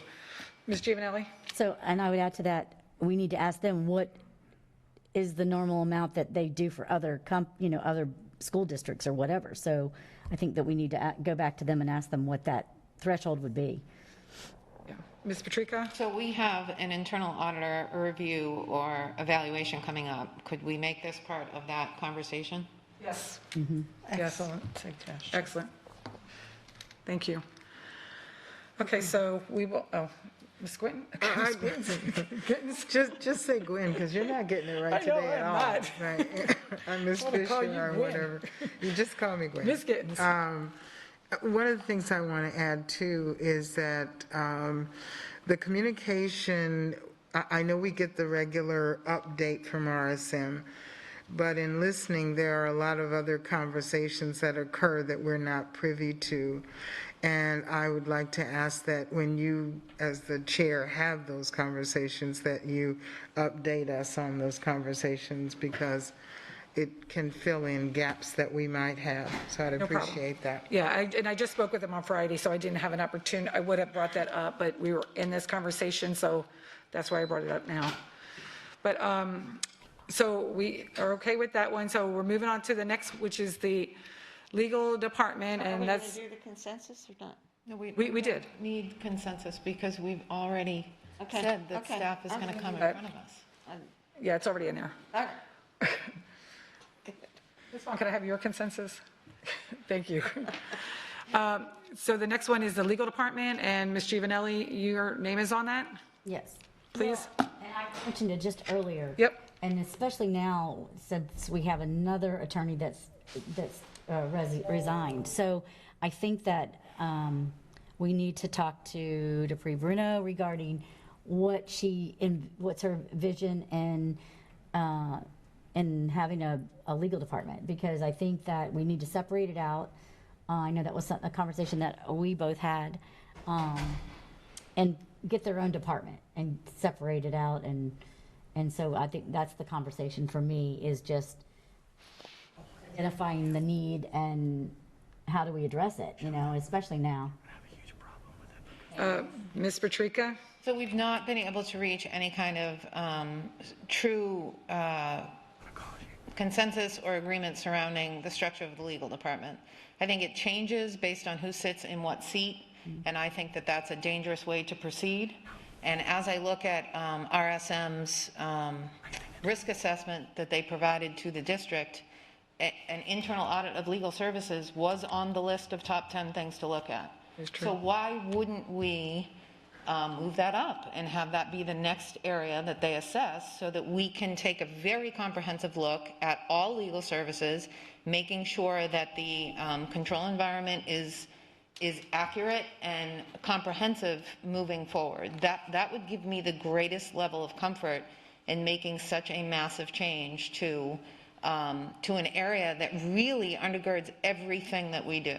Everything that we do must be in legal compliance, making sure that whatever process or system or structure we put in place going forward, making sure nothing can fall through the cracks, making sure all measures are in place to make sure the district is protected is, to me, the best, most comfortable way to move forward. Thank you. Mr. Pre-Bruno? I'll hold my comment. Okay, thank you. Ms. Gittens? Didn't we, when it was presented to us by HR, the process and the chart and the legal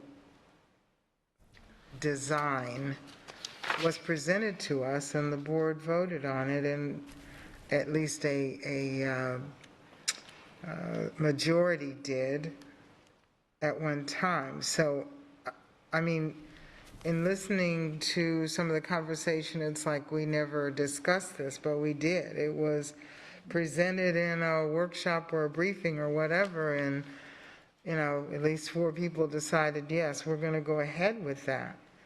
So I don't know. I'm just thinking we keep going back and revisiting and redesigning, and we need to look back and see what was the last thing we did that got us to the point that we're at right now, and how do we need to either fix that or change it. But we keep going over the same ground if we don't look at what we already have in place and what we did. Yeah, that's something that we had a long time, that we discussed a long time ago. And it was right? voted on. Yeah. But Mr. Pre-Bruno? Because I'm going to ask Dr. Atkins to chime in on this too. I'll hold my comment then. Okay. Dr. Atkins? Because, do you have any comments? My comment is that, with the most recent resignation, that leaves a pretty big hole as far as I'm concerned. What I would like to do, and this is a conversation that Ms. Dupree Bruno and I believe our agreement, I believe we have agreement, that I think this is one where it would still behoove this district to move forward and hire a staff attorney with that type of credential. You're talking about the person who, with all the construction, facilities, property that we're handling, that's he does quite a bit as it relates to contracts and everything else. The other piece that he's involved in is the employee side of things. So you talk about, that's also another huge portion. I think, we need that support. I think the board needs that support. And so regarding whatever other discussions, I know that we need to have that as a governance team, but I still would like for us to direct HR and move forward with that position. Now, at this point, that transition's not slated to take place until June 30, so there is time, but this is these are very, very difficult niches for us to fill. And I think with everything that we have going on, it is just in our best interest and will also, I think, allow us to do this work in a more cost-effective manner than if it's all, outsourced. So I just put that out there for your consideration. Thank you. Yeah, and I wish we could change their mind. Mr. Yes. Pre-Bruno? I agree with Dr. Atkins. I think we need to plug that hole quickly, as soon as possible, because with all of the construction and everything that the district and how quickly the district is growing, we cannot have a void in that part of the legal services. And what I was going to say, if we could please continue to have an opportunity where the staff attorneys and Mr. Hudak and I continue to work and talk through some things. We're hoping that we can come up with our own proposal for the board. And one of the things, the first steps that we're going to do is try to evaluate from the chiefs what their legal needs are, what are the actual legal services that they require. We're also going to take a look at the responsibilities that the staff attorneys have been having, who's been giving them those responsibilities, and try to figure out what we can do to meet the needs of the district from a legal standpoint. So if you would just give us about a month or so we can go through that process and come up with a recommendation from the board, because we want to make sure that all of the stakeholders have some type of buy-in in whatever this process or structure or reorg will be, if there is one. Okay, and in saying that, all of the existing attorneys are all collaborating together and working together for this purpose. The staff attorneys, two of the staff attorneys and Mr. Hudak, we're meeting every Friday to not only talk about a possible new structure and how we would like to see it, but also starting to collaborate with regards to the cases and the legal needs of the district on a regular basis, putting our minds together and working together, yes. Thank you. Ms. Gittens? I would like then to propose that, because Mr. Pre-Bruno, Attorney Pre-Bruno has mentioned that earlier as well, that we give a time certain of perhaps the second meeting or the first meeting in May, second meeting in May, that they be able to present to us the current legal team's suggestion based on best practices, what worked, what didn't, before we decide to go and spend time and energy and money having RSM or someone else doing it. And she's asked twice, so I would like to propose a consensus on that we give it until, I'm not sure when the date of that next meeting would be. Is it the 11th or 18th? I'm not sure which one. I can Well, then check. I guess I would also like to add then to that. RSM will have completed by then one or both of their things that they're working on right now. So if by that time, when that does come before us, if we then believe that it needs to go to them, they will be free to take on the next issue.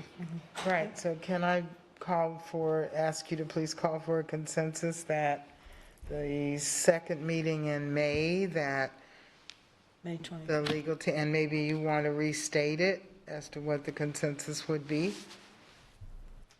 Well, the consensus would be that Ms.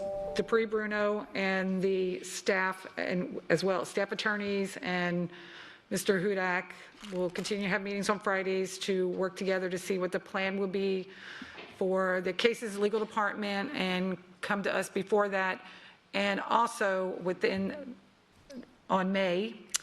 And then if the board feels the need to have RSM, have that as their next job to do for us, because at that time they will have completed everything, then we would then move forward with them. Right. Does that work with everybody? Madam Chair? Yes. Before you take your consensus vote, I just want to draw attention to the calendar. Yes. That the second meeting in May, the workshop would be Monday, May 24th, and right now, that is, the board evaluation is scheduled for that date. We also have the in-house versus outsourced work across the organization and board scheduled for that time. Right now, we have pretty full agendas. I just want to make the board aware that we may need to either move some things out or add an additional workshop or briefing as you consider adding additional things today. So I just wanted to get that in before you came to consensus. Okay. So can I suggest then that we add, if we need to, an additional workshop on Monday, May 24th, in order to hear from the legal department what their suggestions are so that we can decide how we're going to move on? Yes. Ms. Patrica? To suggest that the board evaluation could be handled as part of whatever workshop that Ms. Fisher was going to discuss with Ms. McClung, thus freeing up time for this discussion on that date. I mean, I hesitate to add additional workshops because I hesitate to bring the superintendent and staff into the room yet another time for more hours. If we already have the meeting scheduled, staff knows they need to be here, then we could address it then. And that's a tentative board evaluation. Because may I ask a question through the chair? Does the board evaluation not get to, Ms. Fisher, does the board evaluation not get to a lot of those first issues that you were talking about? Absolutely, yes. So we might be able to go through the board evaluation as a means of ticking off all of those boxes. Okay. Sounds very efficient. So did you get that, Ms. McClung? Yes, ma'am. So it would be, instead of the board evaluation? Will be included with the board evaluation parts of the workshop that Mrs. Fisher, part of the topics from the workshop Ms. Fisher had requested before. So as we go through these items that were listed, we can see which ones would apply to the board evaluation, see which ones are already scheduled in some other workshop, and then that will probably still leave us with a couple that would be separate, and we'll look at those. Okay, thank you. So may I have consensus then that we go ahead and have that meeting on the 24th then? Or And this is just for Attorney This will be the DeFigurino to legal, bring yes. back some feedback? it'll be for them to share what they have come up with, and then if we believe that we need to send that to RSM, because by that time they will be completed their tasks. So if we believe that we're not satisfied with what we're receiving, then we will then turn that over to RSM, because it was one of our 10, and then we could give it to them to do. So can I have a consensus for that meeting then? Is that enough time? She said a month. Yeah, she said a month. Okay, I must have zoned out. Okay, got it. Ms. Morgan, we're just, say it, yes. I just walked in, so. Yeah, thank you. I can live with it. I may not be here, I may be out of town, but, so. Okay. So, yes, it's approved. As we finish this up, can I request a 5-minute break? Consensus. Yes, Just before we move on to the next Okay. agenda item. thank you. So, Ms. McClung, we're set with everything right now then? Are we good? I believe Oh, so. I'm sorry, I just Mr. want to Prevost? clarify. I'm sorry, Ms. Go ahead. McClung. Yeah, I just want to make sure that the board, Ms. Fisher and Ms. McClung, if there are questions with regards to the investigation or professional standards or anything further that you would require, to please contact John Quick to make sure that Mr. Prick provides you the advice that you need. Thank you. But you're not having a conversation on the investigations. You're just the process. Process. Yeah, okay. I just want to make sure. Okay.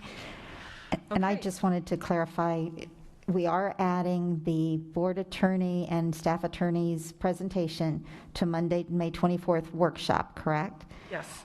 Are we, and I know we were combining some of the items into the board evaluation. Are we leaving the board evaluation on this date? Are we adding it as a separate meeting that morning? What's the board liaisons? That's part of that needs to be decided.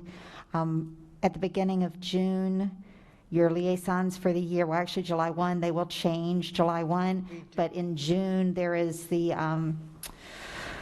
value added board, I believe is the one that changes in June. So we try and get that done before June 1st so that they can attend that first meeting. Yeah, so that'll take a whole five minutes, maybe. Take very long. Yeah, that's like super fast. Right. Okay. So, so we definitely want to add the attorneys on there, the legal, that would be the legal whatever that was on here.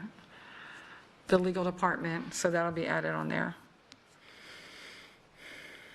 Okay. How long do you anticipate that taking, Attorney Dupree Bruno? Presentation. I would think about an hour. So we'll definitely need to change something there. We'll need to either add a workshop in that morning, or we'll need to decide to take off the in-house versus outsourced work or something there, because we're well over the 3 hours. I think But Ms. doesn't that Patrica suggested that we move the tentative board evaluation to the time when we have the workshop regarding the board governance team, because a lot of those items would be repetitive. And we Yes, could do but we it- don't have a date for that. And Right. so if we were to do that at this time, or we were to add it in the morning, I'll need to look at policy to see when the I was going to board ask you that. self-evaluation must be completed. I believe we had scheduled it now, thinking that it needed to be completed by June, but it may be July 1. I'll look and see. Thank you. So that one will be postponed, that'll be pulled off. I'm going to highlight it until we know for sure when it needs to be completed. Right. Whoops, wrong thing. Ms. Gittens? Excuse me, but am I confused in what Ms. Fisher and Ms. McClung are going to do is to take that large list and to break it down into areas, not that we're going to cover those that Right. day. It's just bringing it back and saying, these are priorities and this is how we've organized it. Right. As opposed to, taking a long time to discuss it all. Right. Right, but there were some of those areas that may fall under the evaluation. Yeah, so that For would be- example, mission, vision, and values would probably fit under the board self-evaluation. So that would not be a conversation, because that would be part of the conversation with the The evaluation. board evaluation. So that could be removed off of that big list. Correct? And the list might not be that big once Right, we once look you've at what taken- we've already. yes. separated. Okay, Okay. Are you clear? we'll pare it down. And I was just thinking that if we're just going over the list, we're talking 30 minutes, not 60 minutes, just to say, here's what we have done, does everybody agree with that, or anything you want to move, and boom, we're done. No, you're on which list? On Ms. Fisher's list. That wasn't on May 24th. That was the board evaluation that we just moved, which is Okay. longer than the list. I thought we had said, okay. Yeah. Okay, thank you. So, thank you very much. Now we're moving on to can we go ahead and take a 5-minute break? Thank you. And then we will come back and we'll do the agenda review with Dr. Atkins. 304, 309, 310, 310. 310.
Tomorrow's a new day.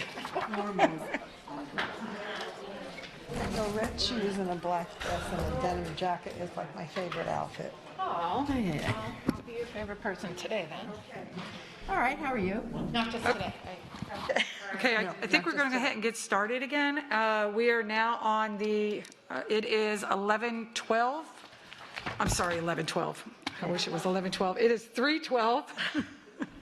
And it's still April the 12th. Or 12. And the next item is the agenda item review, and I'm turning this over to Dr. Atkins, please. Thank you, Madam Chair. Going through the agenda review items, the first question came from Academic Services Approval Amendment number 1 to FY21 CARES Act K-12 CTE Infrastructure Grant. The question is signed on 3/17. Why is it not on the agenda the following week? Good program. How does this expenditure meet the litmus test for helping bridge achievement gap? And Ms. Davis is here to respond to that question. Good afternoon.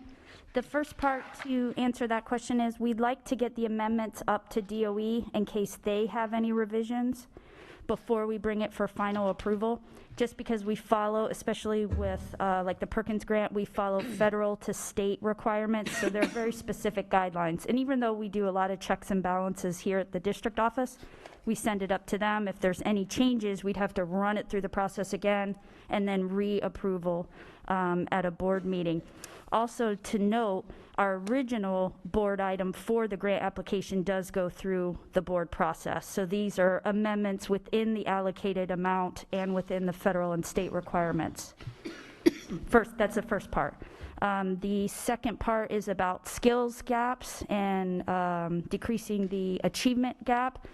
This particular grant, the CTE infrastructure grant for CARES, they wanted to make sure that students had equipment and infrastructure. It was very specific to prepare them with workforce readiness skills.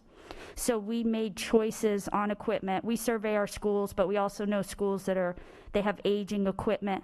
So we used it as an opportunity to improve some of the equipment. For example, you'll see some stuff in there about automotive.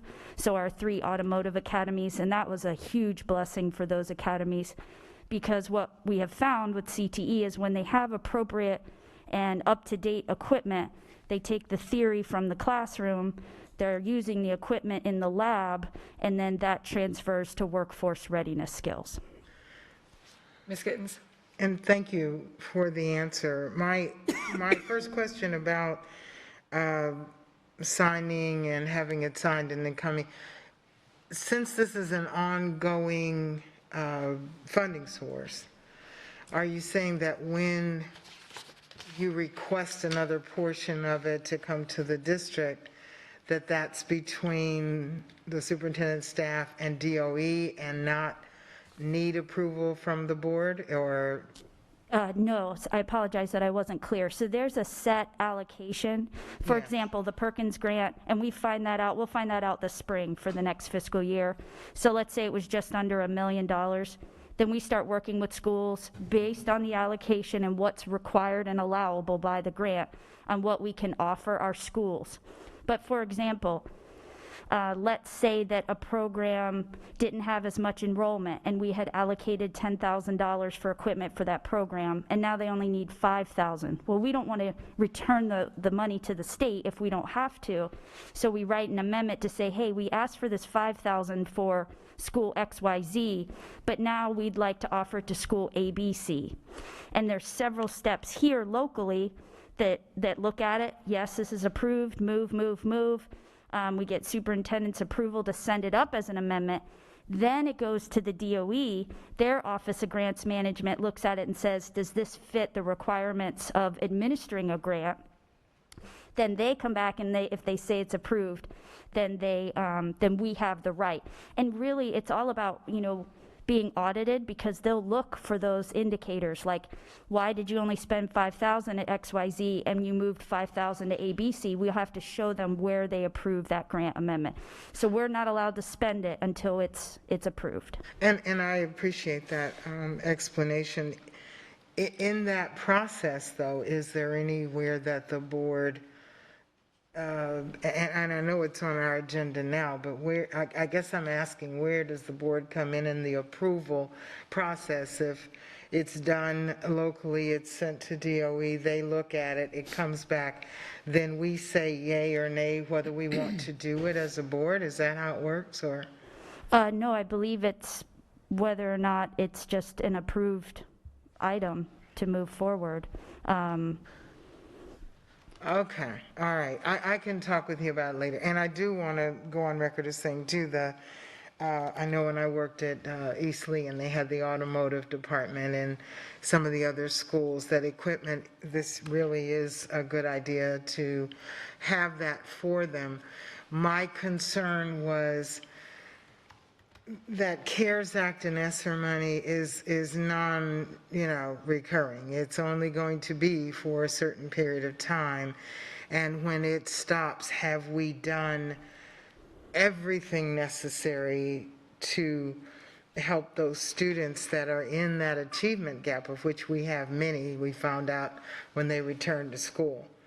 So that's why I'm asking. Well, and those are definitely valid questions. The CTE portion of the CARES Act is a little bit different than the other types of CARES Act, and this was done deliberately at the state level because in the past, historically, CTE would have to, other than the Perkins grant, they'd have to, kind of battle to be a main allocation of grants. At least that's what was shared with us from DOE. So they made a point to separate out some funds to help as part of boosting the economy to get kids equipment and infrastructure. Now, speaking to the achievement gap, across the board, a child that enrolls and completes a CTE program has a higher graduation rate than their non-completer peers, and they score higher on assessments. So if we can get them equipment that's going to make them do better in school, but also going to make them even more job ready, and that's really what we looked at. The Perkins grant, I figured out a formula. It's something like $28 or $30 an enrollment across the district that we're able to spend. And because you hear almost $1 million, you think that's a tremendous amount. But when we're talking some years almost 40,000 enrollments, and you divide that up, that's really not per enrollment. So we looked at this opportunity, and also to remind you, this was a very tight turnaround for the application of this grant. I mean, I would say it was a few weeks where we have a couple months with our other grants. So we looked at where's our most critical need for equipment and programs based on what we knew back in June of last year. And that's why we've had these amendments go through with this particular grant, because things have been so fluid. So to say, why didn't it come to the board first? The delay of getting the equipment to the students could move us beyond the due date of when the grant money needs to be expended. So that is a risk we run, and then we would have to return the money to the state. Right. Thank you so much. Especially the part about the CTE, that makes a lot of sense, and thank you for your answers. I just have one question. I appreciate all of this. I think this is fabulous. But when it says remove from rentals, what is that about? Okay, so we put that as sometimes to help out, to explain things, but then sometimes I guess the jargon just confuses more. But rentals is just an account line. So it's just where we've budgeted. When we submit a grant application, if we say, let's just say $1 million, we have to say 100,000 goes into line rentals, 200,000 textbooks, et cetera. So that's kind of our script between us and the DOE. So if we want to go back and amend it, we say, hey, can we move 50,000 from rentals to this other accounting line? And then the bookkeeper secretary makes the purchases from those lines. Gotcha. Thank you. It's a holding line. Okay. Yes. Perfect. Thank you. Is there any other questions? Yeah, we had one other question. Says, please explain what are farm bots for agriculture programs.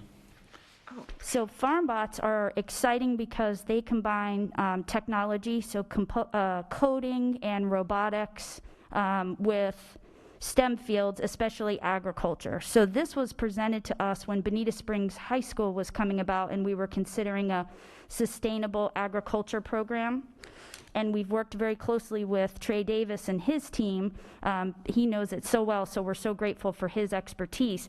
But what we found even more recently is with UF and the IFAS Center. They've been a wonderful partner to us, how they're using farm bots in their research centers.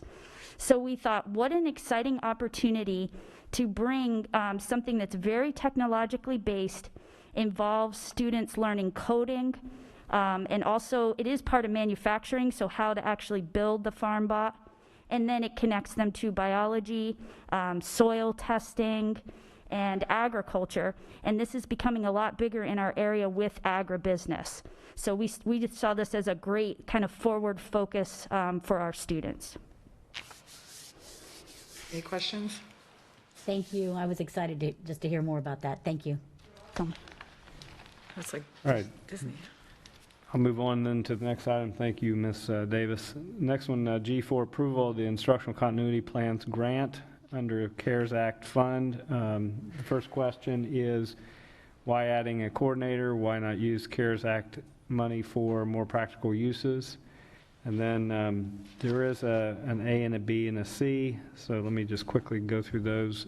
Please provide an update of CARES ESSER funds at your earliest convenience. How much about our CARES ESSER funds are still available for drawdown? And then why are documents consistently signed, executed by the superintendent prior to board approval? And Ms. Kennedy, I think, is going to respond to those questions. So the CARES Act grants, there are multiple grants that we've received, and I know the previous question had to do with the achievement gap. Some of the grants are not specific to the achievement grant, and this is another one. This is specific to instructional continuity plan.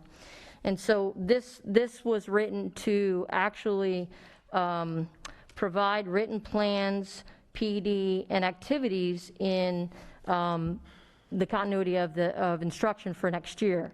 And they were very particular with this grant. Matter of fact, I think we had to resubmit it 2 or 3 times because they didn't like what was originally written. So they were specific to wanting written plans. There was no funding towards staff, though, as far as a coordinator or teacher. This is all supplemental stipend. So there was a question about coordinator. There is not a coordinator position in here. We haven't had a coordinator position in any of the grants since ESSER 1. As far as the question about the process for the grant and the approval, it would be impossible to apply for grants if we brought them to board first and then applied for them. There's just not, they don't give us enough time. Some of these grants are coming with 2 weeks, and with that, there's a lot of work to be done to figure out how are we going to do it, who's going to be involved, how are we going to include the charter schools and private schools, because there are equitable services there. So the actual board policy 3.1 provides that the superintendent and/or the school board chair are authorized to sign related documents, including documents required for submittal of grant proposals. So the process is that we design the grant, we submit it to DOE. Typically, it's on the day it's due because of the time constraints. You know, when they give us a couple months to work on it, then we're okay. But most of these CARES Act grants have come with just a couple weeks. So we submit it. It goes through our approval process for in-house to go through all the departments. And then once it's approved and submitted to DOE, then we put it on board docs. Sometimes we wait until the next board meeting for, like this one, because we had so many changes. So if we know we've just submitted it and DOE comes back, you know, the next day and says, no, we want this changed, then we make the change, and then that's why sometimes they're delayed on the submission. Okay. As far as the update on ESSER, I believe budget will be giving an update as far as finances, and we are currently working on, so right now we're working on ESSER 1, but ESSER 2 we have received the information on ESSER 2, so we did sign for ESSER 2, or superintendent signed for ESSER 2, as well as the assurances, and we are going to be bringing that to the board, but this grant is different than ESSER 1 in that ESSER 1 required a plan, ESSER 2 does not. So we are working on a document for approval process for that to come before you in the future. I think I'm trying to see Okay, if I've answered all of your questions here. I think so. Was anybody, Ms. Gittens, go ahead. Yeah, I'm sorry, let me put my thing back up. On page 2 of the document, where it says instructional continuity plan narrative and the LEA, it's, I forget what that is, but it does say classroom teacher, retirement, FICA, and all that. Yes, we do have, so if you look at the breakdown, the teacher stipends for activities related to writing the plan, attending PD, about writing the plan, there's the actual salary, and then the breakdown of retirement, FICA. We have to break it down that way. No, I understand that, but you said, you know, it's not a teacher per se, but it is. No, she Teacher said there was no stipends. coordinator. Supplemental. There's no coordinator, because that was the question, was about coordinator. We're not hiring a staff member, we're not adding personnel, we are using existing staff, and they're being paid a supplement. So this 75 will be divided over however many staff is involved in this project? That's correct. And it, when you give them that increase, it also increases their FICA and their, okay. Correct. And when you look at online, when you look at the PDF that's right there, it also, we list out if we're adding staff. So if you, Right. it actually said there's no staff added here. This is all supplemental. So with the total amount, that 187,376, that will be, do we have any idea how many staff will benefit from that opportunity? I don't have the specifics as to the breakdown. I know it was in the plan. It's reaching a lot of different areas, and as I said, we went through, I think, 2 or 3 iterations with this grant. And the schools that it will affect? It's not going to schools, it's for the district, so it'll be some teachers that will be coming in to help write the plan. Write the grants here at the It's district? specifically Okay. to write a plan for the district, not for specific schools. Okay, and we can talk about that later, I'm sure, with Dr. Spiro as to how we will select those individuals. Yes. He's nodding his head, thank you. Is there any other questions? Dr. Atkins? Okay, so we'll move to the next one, approval of the FY 2019, FY 2020 financial corrective action plans for Heritage Charter Academy. Had update us on this charter school. When did we know there was a problem? And then why wasn't the board notified?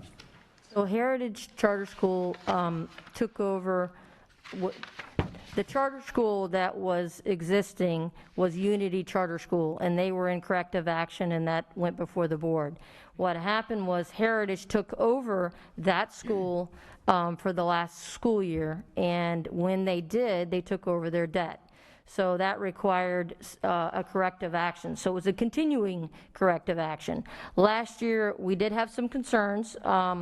The primary concern had to do with the amount of money that was owed to the IRS from the existing charter. And they were working with the IRS to determine a payment plan. The reason we've had, and we did meet with the board attorney as well as the school attorney, and worked with the school to try to get it fixed. This year, they have, their enrollment is up. I think they're double what they had last year. They have been working hard with the IRS. The main problem with getting this resolved is that the person that they were working with last year retired. So they were working to get a new IRS auditor to help them with their plan. But we do believe that they are working to comply and to correct this finding. Ms. Dupree-Bruno? Yeah, I would just add that you were probably briefed on this during a one-on-one way back in June of 2020. That was the time that we were working on trying to come up with a plan, and perhaps again in September. So it's been a while since you have been briefed on this particular charter school, because they actually have been doing everything that they were supposed to be doing. But you were briefed long time ago when there were significant problems, and we were even contemplating whether or not we were going to move forward with closure and all those good things. So it would have been last summer. Thank you. Thank you. Thank you. Okay, Dr. Atkins? Okay, next one is Business Services, H2, approval to renew the contract with Equal Level, Inc. The question is, please explain the need for this consultant and the benefit over the past year. So Dr. Desamores.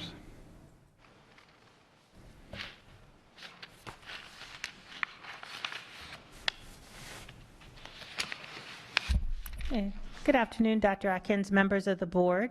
This agenda item is a contract for our software. That was new to us this year, so it's not really a consultant, it's a software. That software is called Marketplace. It's used in conjunction with PeopleSoft to help our bookkeepers identify where to purchase products, so that is which of our approved vendors have the products that they're looking for, and the best price at which those items could be purchased. Based on our bids and purchasing vehicles that we have at that time. It helps to expedite the job of our bookkeepers to lawfully purchase items and saves the district money when our employees find the best value for the products that they need. So this is really a software licensing contract. That's fine. Thank you so much. All right, thanks. Are there any other questions for Dr. Desamores? No? Thank you. All right, next item is I, Human Resources, approval of the personnel recommendations general. First question is, I see that Dominic Giminelli resigned and just found out that another new employee resigned from that department as well. Is that true? How many are left in that department? That part will be Dr. Savage, and then I'll go through the remaining items with Dr. Pruitt. Good afternoon. Just want to confirm, yes, Mr. Giminelli did resign as Director of Planning. Prior to his resignation, 2 other staff members in the Planning Department had also resigned. There are currently 4 planning members remaining in that department. Ms. Giovanelli, that was your... Yeah, I'm writing it down. Are you going to be filling those 3 open positions then?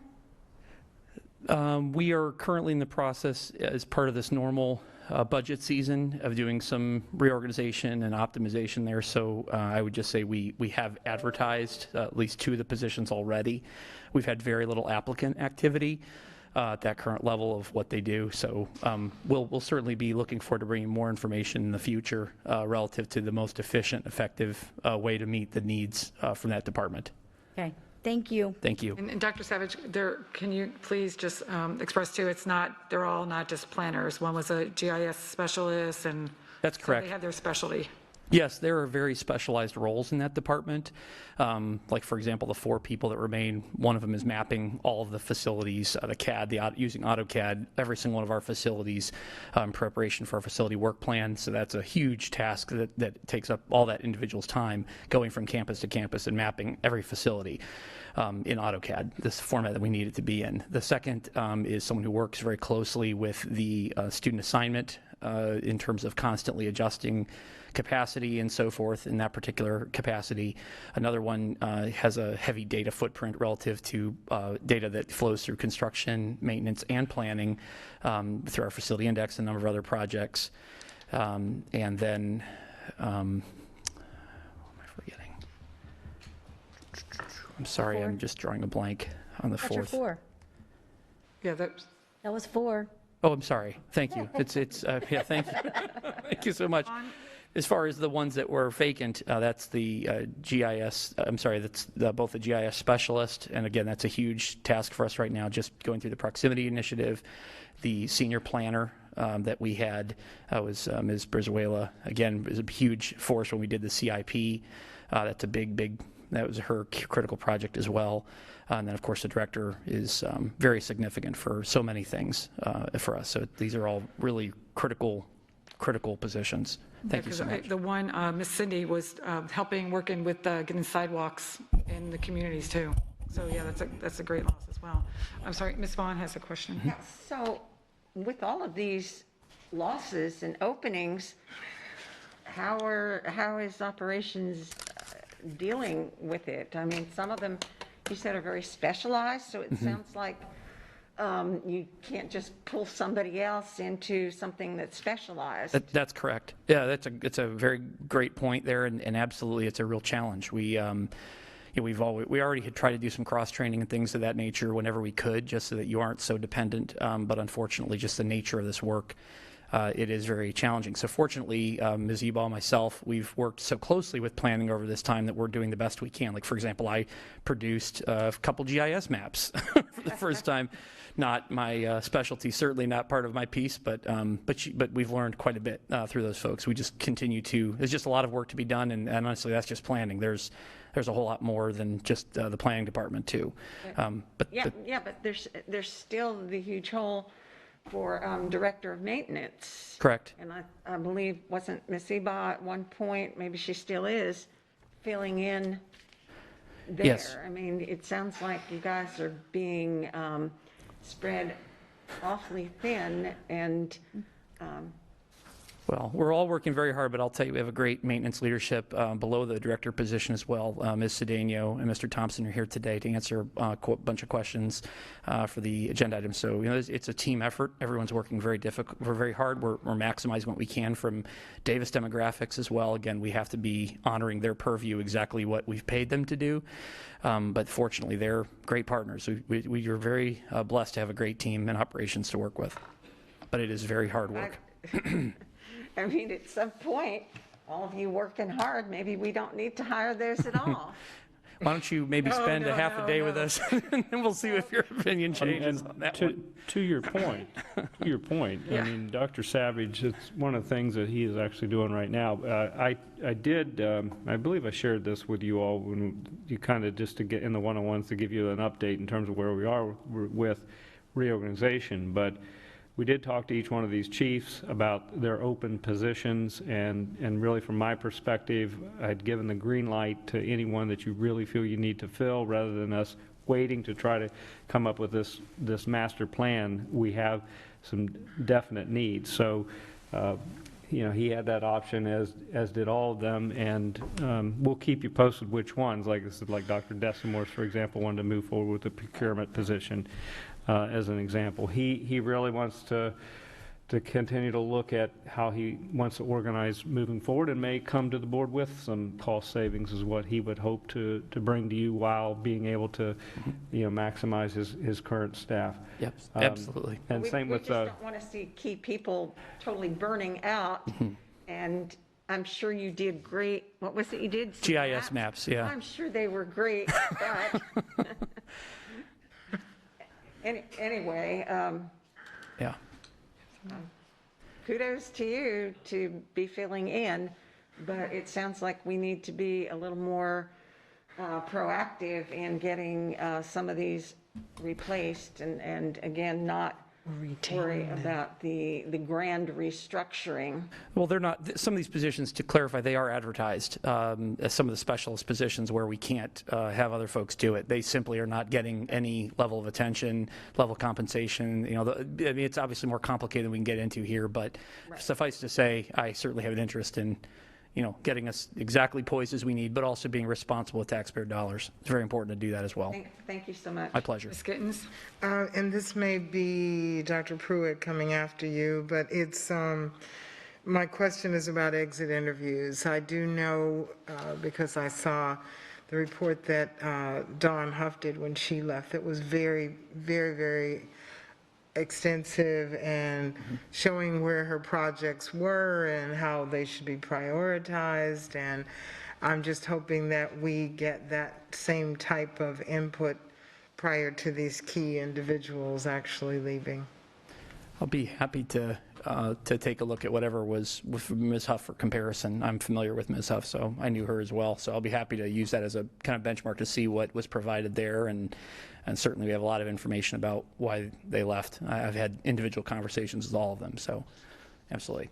And I just want to say that I really appreciate what you all do, and I, just hope that we can maintain everybody else that we have here, you know, and get the morals, get the morale up and keep lifting people up. So that's what I'm hoping for. Absolutely. But thank you for what you do. Thank you so much. Okay, next question. Dr. Pruitt will help respond. The response, we have a teacher shortage, correct? We have teachers struggling working day in and day out to meet the needs of students, yet we have teachers sitting at home collecting a check when they could be better utilized serving the needs of our students. To date, we paid $25,000 to sit at home. This is very wasteful. So we'll start there. Sure, it kind of all goes together. I mean, yes, we do have a teacher shortage. The particular teacher that you're referencing in that statement is actually not at home due to a professional standards investigation. It has to do with other reasons of which I'm not comfortable discussing in this public forum because it would violate HIPAA and other things.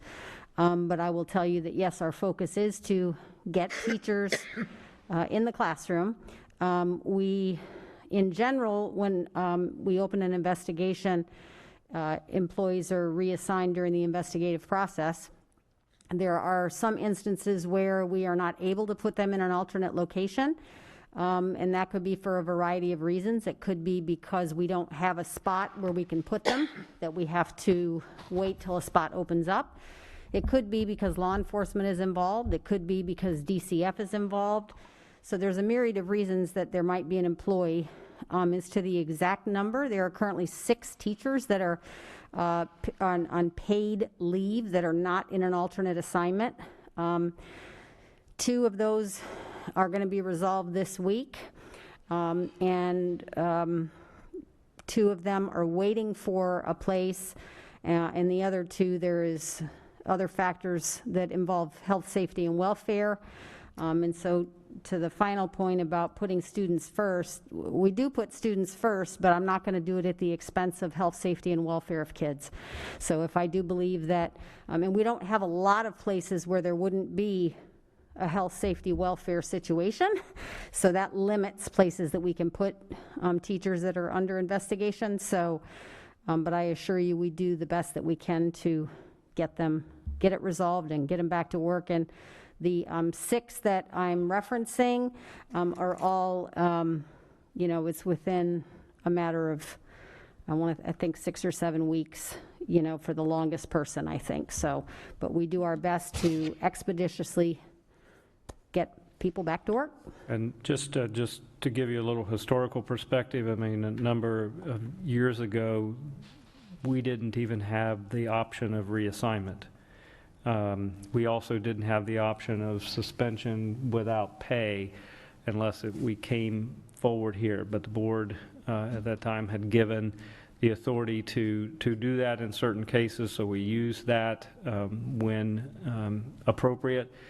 But we had, at one time, it was almost any person under investigation literally was suspended with pay at home pending the outcome and recommendation of that investigation. That was how the district did it historically for years and years and years and years. That practice has been changed, and the cost savings to the district is substantial.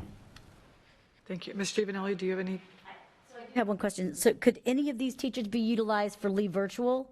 Because that's not. Still interacting with students, and I'm not comfortable. Okay. Health, safety, welfare, I'm just not, because some of them involve, it could be comments that are made to students or material that was given to students, which can still be done in a Leave Virtual environment. So I figure out of 6,000 teachers, I'm okay with that small number. Okay, thank you. Ms. And they're all being paid though, right? Yes, ma'am. Okay. Yeah, that's part of their due process rights. That's why we work to do it as expeditiously as we can. Again, when there's law enforcement or DCF involved, our timeline is dependent upon their actions, and so sometimes those can go a little longer because we have to wait on them. Okay, thank you. You're welcome. Ms. Gittens? When, if someone is out because of an investigation, if if there are no findings and they return, what is the process in, are they returned to where they originally were since there were no findings, or do they have to find another position? No, ma'am, if it's unfounded and there's no indicators, they go right back to their position. Now, I will tell you that we do have circumstances where there is findings and the result is we find them a new placement, right? But we don't ever like throw them out there that they're, oh, you're on your own, you got to go find someplace to go. But if there's no findings, then they have property rights to that position and they go right back to that position. Okay. Are there any other questions? No? Thank you. Dr. Thank you. Atkins? Thank you. Next item is operations, approval of the award the ITN for paving services. The question is, I would like to see the maintenance 5-year plan for resurfacing priorities, i.e. schools. Ms. Sedino. And can I just say, hello, how you doing? Can I just say to that, we don't need to take a lot of time to go over that today. It is a request that I've been seeing, quite a bit of paving going on, and I just wanted to know how is it prioritized? And I know that in some situations, the schools are on a timeline. You haven't had this replaced in so many years, so is that how it's done? And I'm just saying, you don't have to go through this whole. Yes. Good afternoon, everyone. So yes, we actually use 3 different sources for our paving. Sorry, could you introduce yourself, please? I'm sorry. My name. I said Ms. Sedino. Okay, thank you. Yes, I'm from one of the administrators for maintenance services. So at maintenance, yes, we have a form of a rotation plan that we utilize for the paving projects. We actually use 3 different sources to help, identify those projects and those needs. One of the sources that we use is our working referendum project list. A secondary one that we use is our running track project list. And our third source comes from incoming work orders that are submitted by facilities. So we would be happy to share that information with you so that you can kind of see how that information flows. But I also wanted to bring to your attention that sometimes paving priorities do change, and sometimes we have to schedule things that we have scheduled for upcoming years are reprioritized from earlier years, and those changes can be attributed to a variety of factors such as changes in traffic patterns for a site, possible drainage deficiencies, or even because of higher traffic volumes that can create additional wear and tear on pavement surfaces. So it really is a combination of factors on how they get prioritized every year.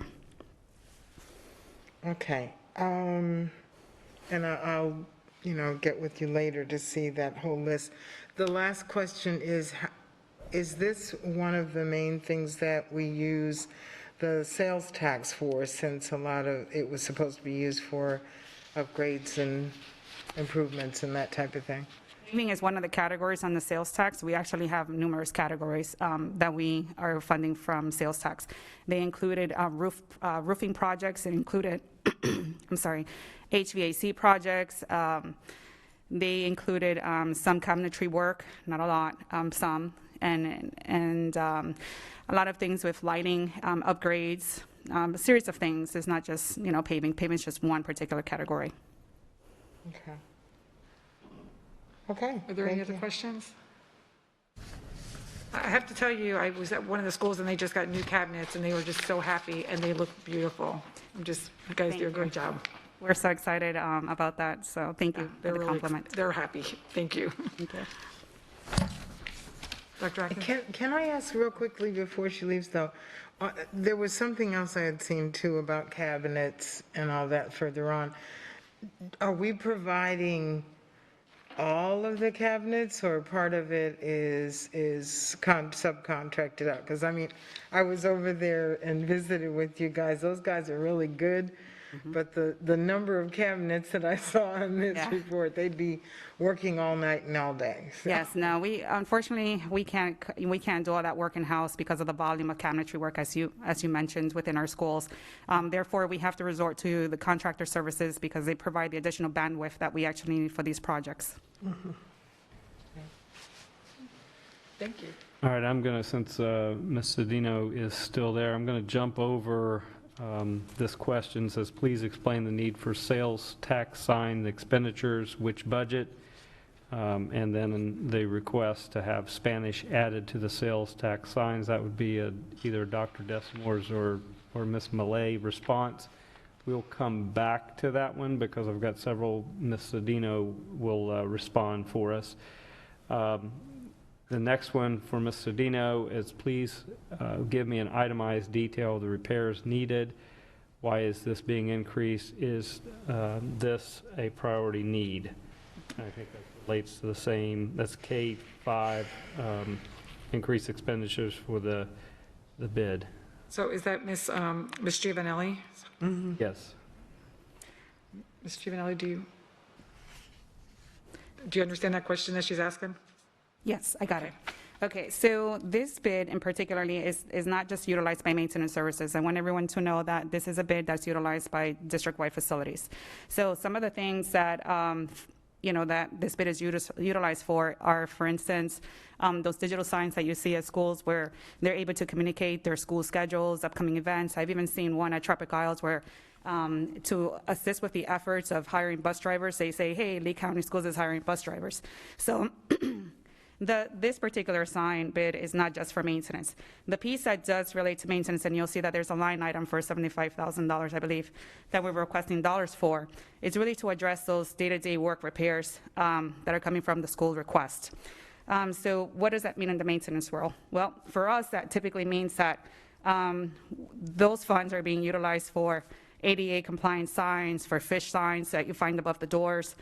They can be used for directional signs, like, for instance, right turn here, left turn there, whatever the case may be, bus only, children crossing, no parking, fire lane, and many other things in that aspect. So there isn't really like an itemized list of projects per se for our categories. It's really driven by the service requests that are coming in for from schools.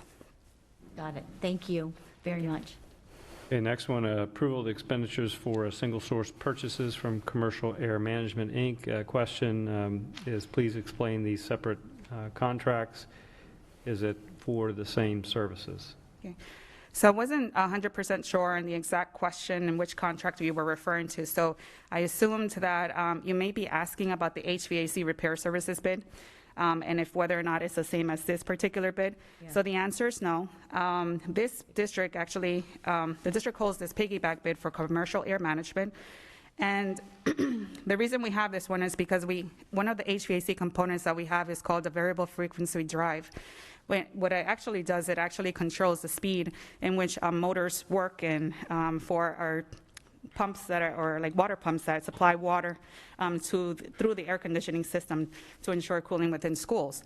So with this particular bid, Commercial Air Management is actually a distributor for this particular type of product.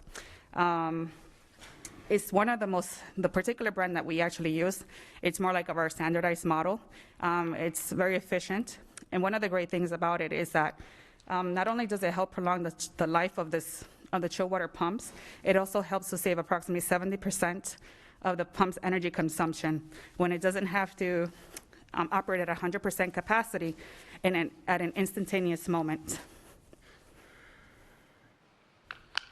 Does that answer your question? It answered way more than I understood. That's I wanted to just it helps me understand. So thank you so much. I think you're very detailed, and I appreciate that. Thank you. My pleasure. Thank you. Ms. Gittens. My question goes back to that part about the sales tax signs, and I don't know, were you going to go back to that, Dr. Atkins, or? Yeah, that's what I said earlier. I want to, Oh, okay. I mean, we can do it now. It's No, just that- I'll wait. That's Dr. Desamore. Yeah, I was just going to go through the Ms. Cedino ones, then come back to the That's Dr. fine. Desamore one. Yep. All right, so then I'm going to jump down to approval of the expenditure regarding locksmith installation. The question is, I'm having a hard time approving this as there are so many issues. I have received reports of repairs being made due poor installation, and therefore our own crew and building supervisors have had to repair improperly installed locks. District staff has to go behind a vendor's company to work for this vendor. Why is this a need that we have a locksmith department in maintenance. I would like an explanation why it's being approved under the circumstances of the video provided. When we have fired employees for less, we have led by example as well as our vendors. Why are we lessening our standards for vendors but expect more from our employees? Vetting practices are questionable, and I was never provided a clear explanation. So this is whatever you're able to do. Okay. So there's multiple parts of this question. So I'm going to give you a piece for maintenance.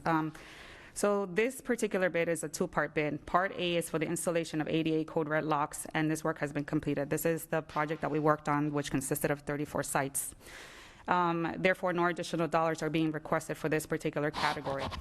Part B consists of general and emergency locksmith services. This part of the bid will only be utilized on an as-needed basis. At this time, we don't have any anticipated work for this category. The third part about maintenance services employees doing the work, yes, we do have a locksmith group within our department. However, this group only comprises of a team of 3 people for the entire district, which is 100+ sites. So there is quite a volume of service requests that we have to manage on a continuous basis. Therefore, having this bid in place is beneficial to the district because it provides additional bandwidth that could be needed during emergency situations. As far as the procurement piece of it, I feel that our business services partners may be able to better explain that process because they're the managers of that part. Okay. Ms. Giovanelli? I think I'm good, thank you. All right, let me go down to the next one. Approval to renew the contract walkway covers, provide a list of all schools without covers to the main building and estimated time of completion. And then second one, when will Varsity Lakes have covers? I do not see them on the list. I know there is a need. They should be on the list. So walkway covers are a cross-department item that get addressed by construction and/or maintenance services. Additionally, the safety department also plays a role when they perform SRF inspections on these building components. On behalf of maintenance, we do not have a list of schools without walkway covers. Walkway covers tasks and/or projects on the maintenance side come from work orders that are submitted by facilities. Our typical work orders are attributed to walkway cover extensions. So for us, that means that when the school has a need to extend when they have a need to extend their pickup and drop-off areas, that's where they would put in a service request and request that walkway extension. So that's the role that maintenance would play in that piece.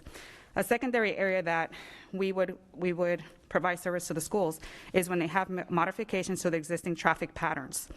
This is another case where they would actually need an extension to help expedite their afternoon operations or morning operations. The last area that we typically provide walkway covers for is when there's bus ramps. So because of the pandemic, because of social distancing that needs to take place, it's important that schools are able to help expedite the flow of traffic as quickly as possible, so that everybody's on track and on schedule. So when they have a need for those type of scenarios, they go ahead and submit a service request for us, and then we're able to provide that service to them and extend those walkways to help accommodate those areas. Now, as far as the construction piece goes, Mr. Rockenbacher wasn't able to attend this afternoon's meeting. However, he did provide us with some information about the pieces that he does. And he shared with us that construction will be happy to provide a list of all planned canopy covered walkway projects, those that have already been done, and those that are scheduled for all remaining sites in the weekly board update.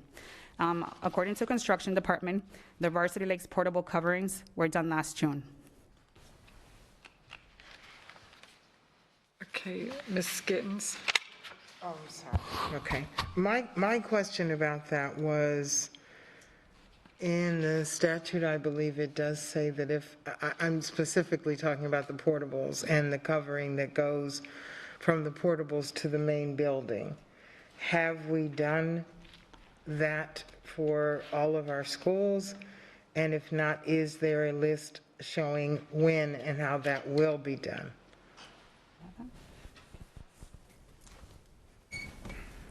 Good afternoon, Superintendent, School Board, Dave Newland, Safety and Security. I can help answer part of those questions. Your one question about what schools currently do not have the covers, that is G. Weaver Hips, Lamp Early Childhood, Riverdale High School District of Lee County, Tice Elementary, and Village Elementary. And to answer the question also, as far as when does that happen, as far as covers by the SREF code, anything that's 4 years or less than 4 years is considered relocatable, so they are not required by SREF code to have covers. So you'll see some of these locations that have covers because they're older than 4 years. So it's based on the SREF code. Okay, so in other words, if they're 4 years or less, they do not need them? They're not required by SREF, that's correct. And then once they reach that, then that moves forward to have the covers put on. Okay, and I mean, I know that there's a lot of use of portables at Riverdale and have been for a while that do not have covers. That's why I was, just questioning that. I don't know. I didn't quite understand why, and if not, and maybe I can just wait until Mr. Rickenbacker provides the list and the schools and when and how long they've had those located there. Again, you mentioned Riverdale, and that's one of the schools I mentioned, because those are the ones that fall in that category under 4 years. And again, like I said, by the SREF code, that's what that requirement is. After 4 years, then it moves forward to have covers, put on. So maybe the ones you're seeing are the ones I'm speaking of. Oh, okay. I can talk with you offline about this because I still have a question. And I will find out, get a little bit more information for you, but one of the things I remember us, and when this issue came up before, just similar type of question, was that we just recently were able to receive the dollars through our sales tax dollars where we could do all of these particular projects because funding had been so limited prior to the passage of that. Yes, that's correct. And Mr. Rickenbacker does again offer his apologies that he couldn't be here today. He's working with the Stero project. But certainly we'll be providing that list on Friday just to show all the projects that have been done, the ones that are scheduled to be done. Mr. Newland brought up the specific ones. Riverdale is an example of a school that does have the need, but they're also undergoing major renovation work on that site as well. So in order to be cost effective, then that was one that would have had all of those implemented, but because of the major renovation work, that would either be taken into consideration as part of that work, which again is ongoing here as well. So you all have heard some of our capital updates, the plans for Riverdale High as well. Right, and I understand that, and I know they're getting ready to do renovations, but it's been quite a while that they've had those, and well over 4 years, and so. And now their renovation has been put back to not in the 5-year plan, but it's not going to be done until, further down the road. So, and I know everyone's looking at me and saying, oh, here she goes. But this is what I'm trying to get across and help everyone understand, that when you talk about the sales tax being able to help because we didn't have the money to do it, well, we've had that since 2018. And I know it takes a while to get the money in and all of that, but that's where I have the concern about prioritizing. What do we do first? So I'm going to ask Dr. Desimores to come up and address that. From a budget perspective, and they prioritize on the capital committee is where this historically has taken place, and I think she probably does the best in terms of being able to explain the process by which they take really a limited pot of money and then they make a determination what is a priority and what is not a priority. And then since you're here, we'll go back to the sign question and get that one as well. Yeah, okay, good afternoon, members of the board. I think the best way I can answer that question, or just to address, I think you wanted generally what is our process for identifying projects that need to be done and then prioritizing and either doing them or not doing them. Is within the capital committee, we have really 3 major areas that we need to focus on. One is additional student stations, which is new schools or additions. Then we have maintenance of existing schools, and those are our two main buckets. And then, of course, any other types of activities that are in the capital plan, such as technology, safety items, things like that, are kind of like our three major buckets. And then, of course, within the sales tax realm itself, we had those four major categories that we focused on: new schools, technology, maintenance. I'm missing a category, but at any rate, we had those four major categories that we are focusing on within sales tax. And so when we have our capital committee, we first of all determine what our 10-year plan is in terms of how many seats we believe we're going to need over that time span, and then with that information, how many new schools or additions we think we're going to need. And that's priority one, making sure that we have the seats that are needed across our district. And then we look for input from our experts over in the maintenance area to be assessing the condition of each of our existing schools, and then prioritizing the work that needs to be done in those existing schools, looking at certain factors, such as, first of all, safety of students and staff is always number one, but then other factors of prioritization, including those that the board kind of weighted and weighed in on in terms of what you wanted us to be looking at in terms of priority. And then, of course, we look at as well all the other items that schools may have specifically requested to be done at their locations. And then once we have that full comprehensive list and estimates of how much that work would cost, and then based on the revenue that we believe that we'll have over that estimated revenue over that same period of time, then we try to balance out the things, what we can do and when, based on the priority that had been given to those particular projects. So as far as the walkway coverings, to get back to your original question, hopefully I'm not rambling, but for Riverdale High School, there was an original list of all of those, and we started those walkway coverings. It's been some time ago that we started the walkway coverings, and it really was very close to when we first got sales taxes started in 2019 is when collections started rolling in, and those walkway cover projects have been ongoing for some time, for months. And safety and security then helped us weigh in on which ones needed to be done first based on SREF violations, and then also based on levels of students.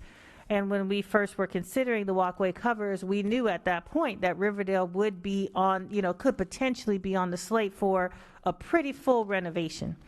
And because of the fact that it was on the slate for a pretty full renovation, and we knew that those walkway covers were going to be a substantial amount of money, we determined at that point not to invest in those walkway covers, which were going to be pretty costly, knowing that it would be money that would kind of be down the drain when the renovation was done. Right. So when it was determined which schools would be done and walkway covers would be done and when, and I do believe that when we first started off on that, we had a board briefing related to that.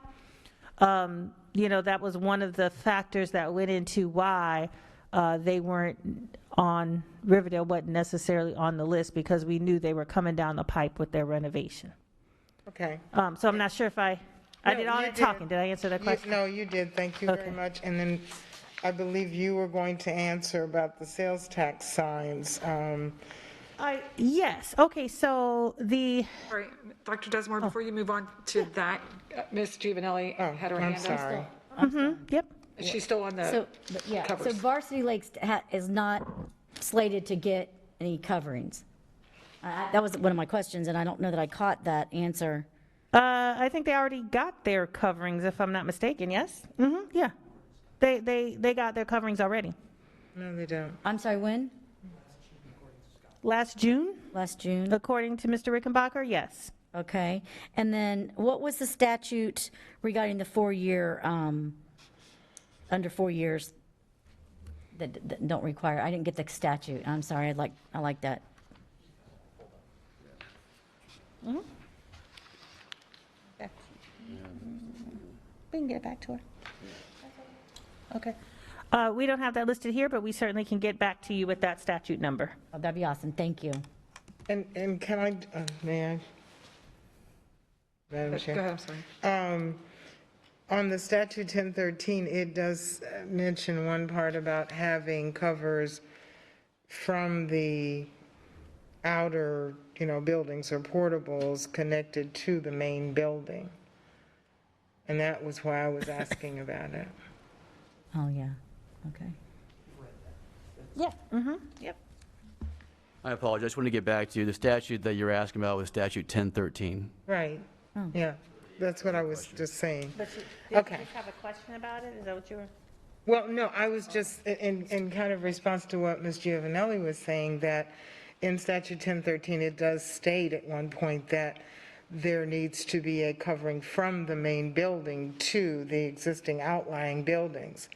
And I don't believe that that is the case at Varsity. But a question, and you can get it back to us later if you want. We sure can.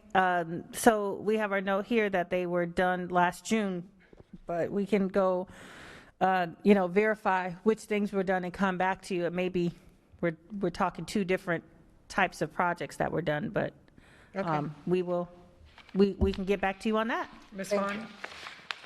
Yes. I haven't been to see the present Gateway, the ninth grade portables center. Does that have covers throughout? Pretty much, yes. I've been out there and pretty much Yes, they do. for the most part. Okay, that's what I believed. So that's a one-year thing. What happens to those covers? Is there anything that can be recycled or reused? I know it's a huge expense to put up the covers. This is one reason why I've said over and over I'm not happy with the soft openings, but it seems like there might be something. I mean, what is going to be recycled from the covers and other things that are movable? Yeah, I'm certainly not a construction expert, but I'll say what I know and then move over for the real people. But I do know that the metal, the materials that are used, we do take those and recycle those, or either for scrap or potentially use them elsewhere. Of course, the labor that goes into putting them up is just done. It's done. And I think that Barbara, Ms. Cedinho may have something to add to that, or? No, Did I cover it? Yes, I just wanted to add, yes, we can reuse parts of those, like ramps and stair rails and things like that, but Mr. Scott definitely can provide you additional information that you're seeking very specific answers to your questions, if that's okay.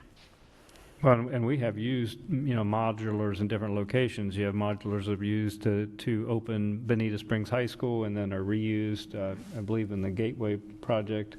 Yes. So, and that, I believe the covers are also, used as a part of that move. So they can be moved and reused. Yes. That's what I'm asking. Yes. And if you will indulge me, since we're on this, I think I did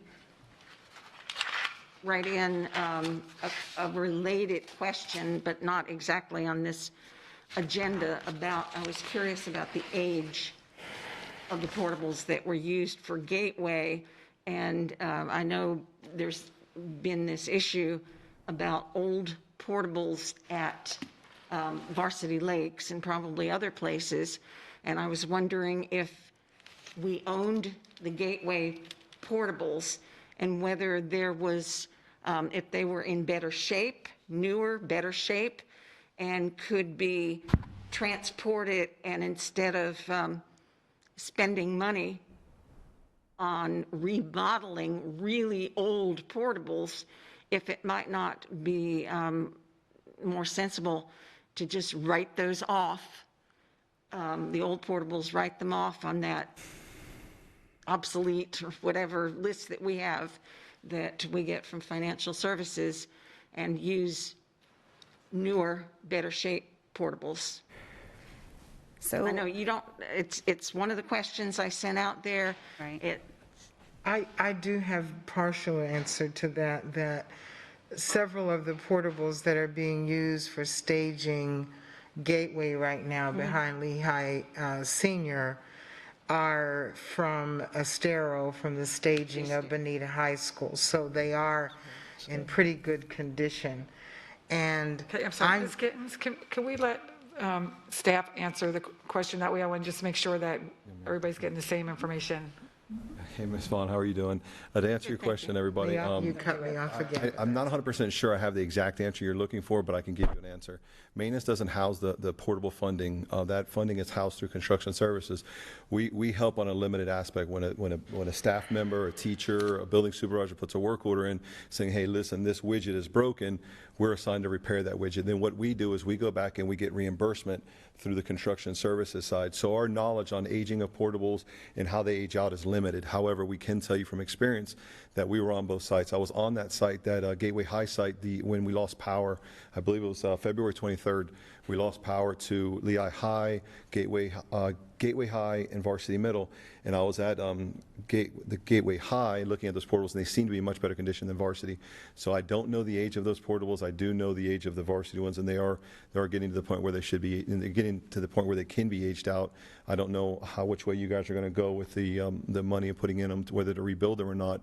But that if that works for you guys on a timeline, that might be an option. But as far as the condition, they seem to be in better condition. But again, maintenance we're very limited on what we know about portables, other than, we have to vet that information. So if a work order comes in for a portable, we have to vet, do we own the portable? Does the federal government own the portable? Or are we leasing it? So if it's a federal Head Start portable, what we do is we get a cost assessment for that project. We put a scope of work together, and we submit that to, used to be Jeannie LaFountain. I'm not sure who's there now, but on early childhood education, we submit a proposal. They give us a purchase order. We commence the work. On the construction side, the small repairs, air conditioning, some wood flooring repairs, some wall patching, anything that's not major, we will submit proposals to the construction side, and they will then transfer that into one of our projects or one of our funding lines.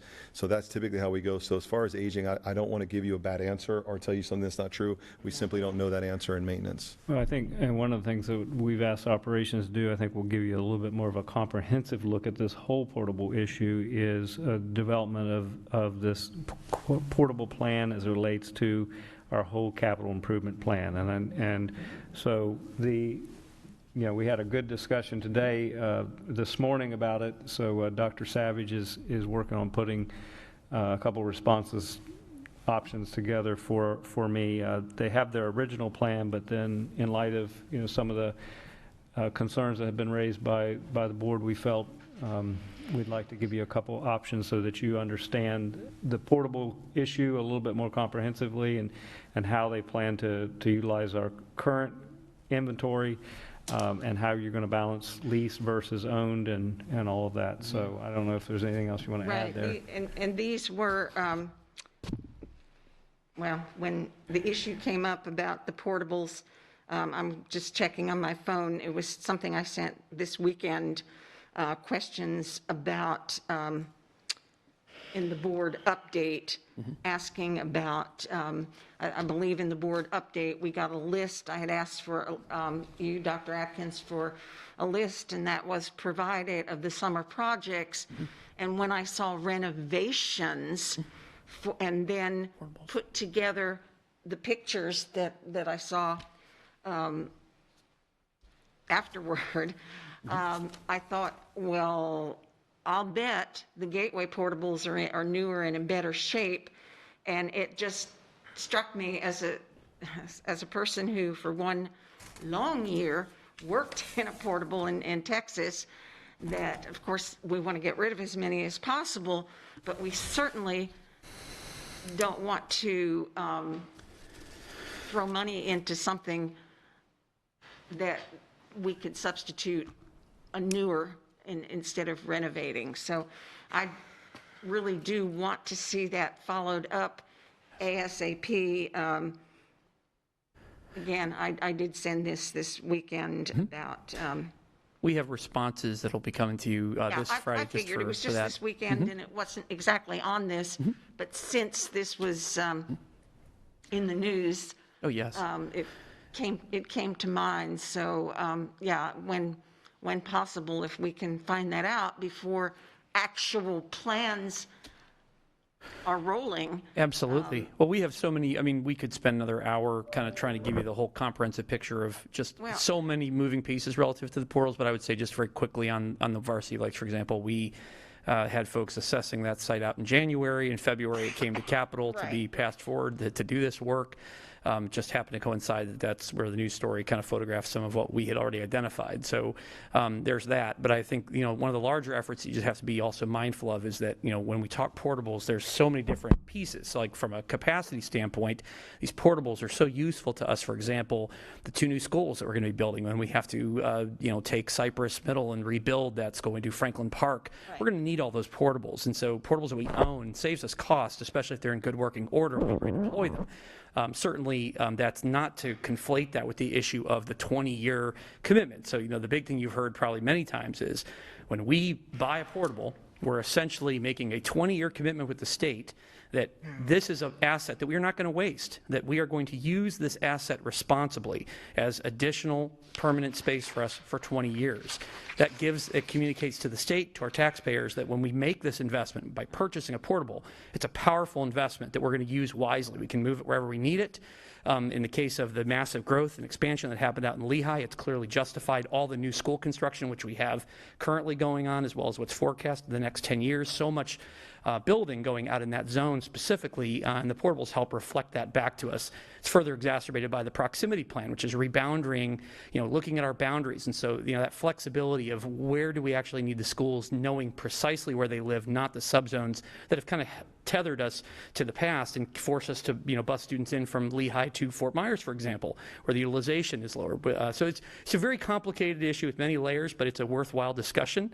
We look forward to providing at least the data that's the bedrock for our 10-year plan, our 10-year capital plan, which shows, will show us all the schools we're building, when those portables are coming off, and then we'll just have to help kind of tell more of the story so that there's a clear understanding of all the different moving pieces. But as you can tell just from this, there's just so many pieces to address, and we just want to make sure that we're dealing with facts and make sure that it's really clear for everyone exactly what those things are, so that we're not kind of speculating and having to correct misconceptions and things. And all of that makes perfect sense in my head. I'm seeing every portable representing by a block or a Lego piece or something, and then moving them all around. So no, I do understand that.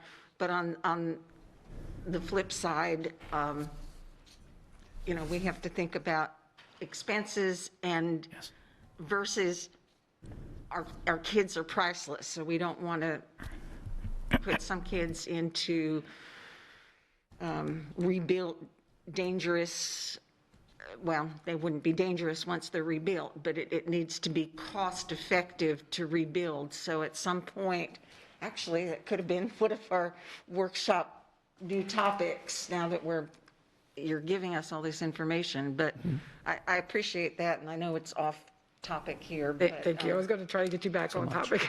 I'm done. We have, Ms. Giovanelli has a question. No, excuse me, but I had my hand up 15 minutes ago. She hadn't asked a question yet. It was regards to what they were, never mind. I'm sorry. Just a second, please. Please go ahead. Ms. Gittens, go ahead, please. Please go ahead. Please go ahead. Oh, I'll wait. No. Ms. Giovanelli, will you please ask a Okay, question? Thank you. So I need clarity because I have clients that are telling me that their kids walk in the rain from the portables to lunch or gym and so forth. So, Mr. Thompson, can you please tell me, is there covers from the portables to the school? No, ma'am, at Varsity Lakes, there's not. There's coverings above the portables and the walkways, but from the school themselves to those portables, no, there's not. Right, so that leaves me concerned. So how old are those portables?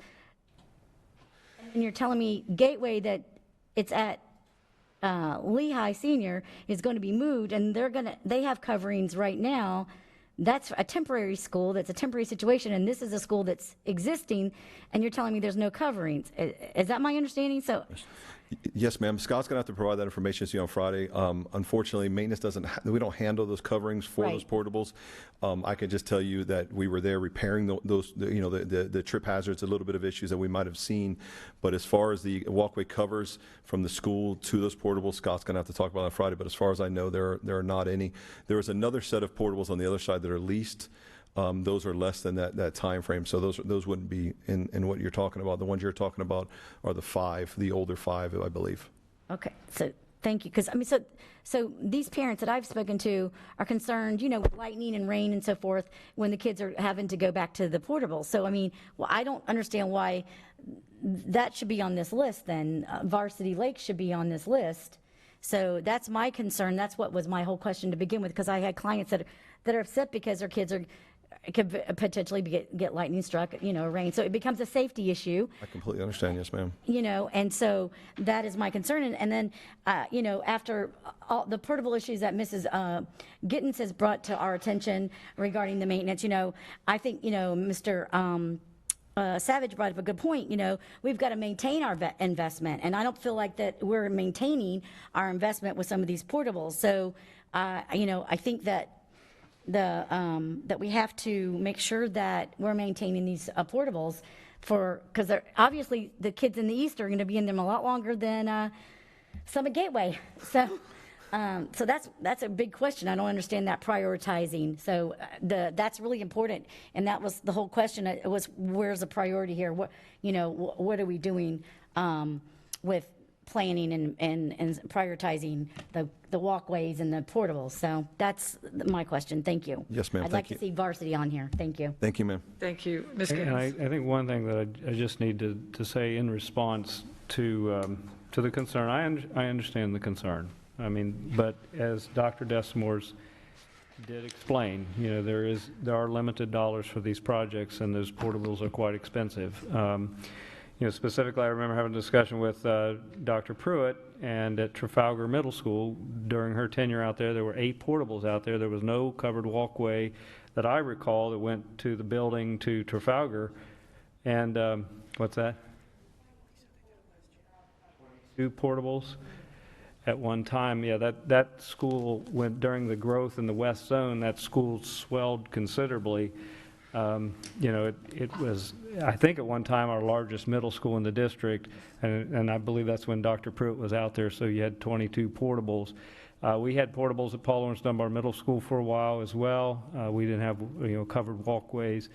It's just, that's what the capital committee has to do, is make some of these very, very difficult decisions, and so I should want to be aware this wasn't the only case where you see this as an issue. Ms. Gittens has a question. Thanks, Mr. Thompson. Thank you. A couple of things. One, a while back you were talking about the list of portables by age. We did receive that in one of our updates. However, it was listed by school code as opposed to school name. And I had to go back and look up the codes and make the list up myself, which I think it should be easy to put in the parameters to ask for the codes by school name and not code. I do question the comment that we have a 20-year commitment to keep portables. I spoke to DOE about it, and I spoke to some other folks about it as well. And that we can discuss that later. I don't want to get into a big deal about it, but when you read the statute, it does not say that we need to keep portables in the repair that some of them that we have. I do understand that, portables do have their place. However, the conditions of some of them, and I know some people are saying, well, why did you bring this up? Because, the pictures don't lie. That is what is on the campus of Varsity Lakes right now. And I've been bringing up this issue, since 2019. And finally, I'm getting someone to listen and do something about it. And I'm going to go way out on the limb to say, my suggestion is not to spend over $300,000 to repair classrooms that really need to be replaced.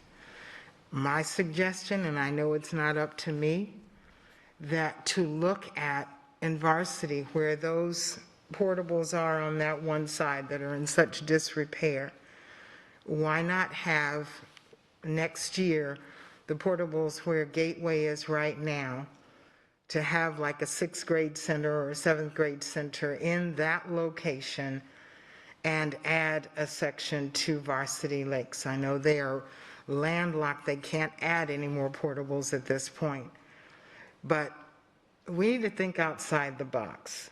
And I know it may not be on your 5 or 10 or 20-year plan to do that, but I am suggesting that we look at a different way of handling this.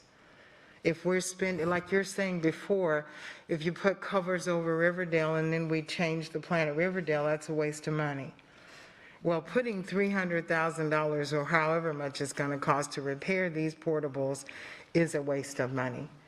And the other statement that was made about, well, we're going to do it over the summer when kids aren't there.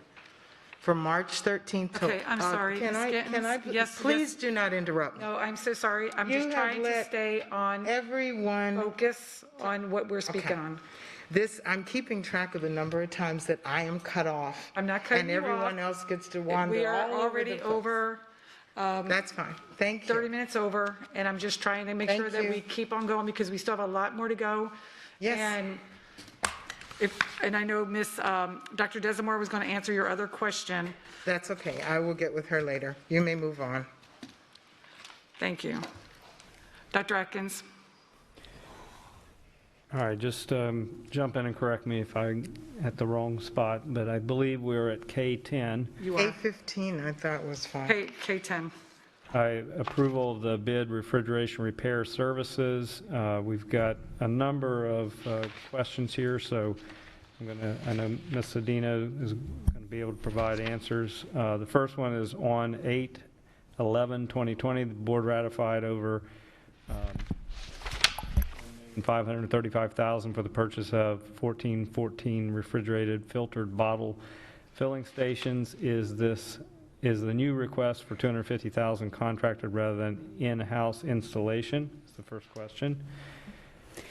So the $250,000 request on the refrigeration repair services bid is for the bottle filling station installation services by a contractor.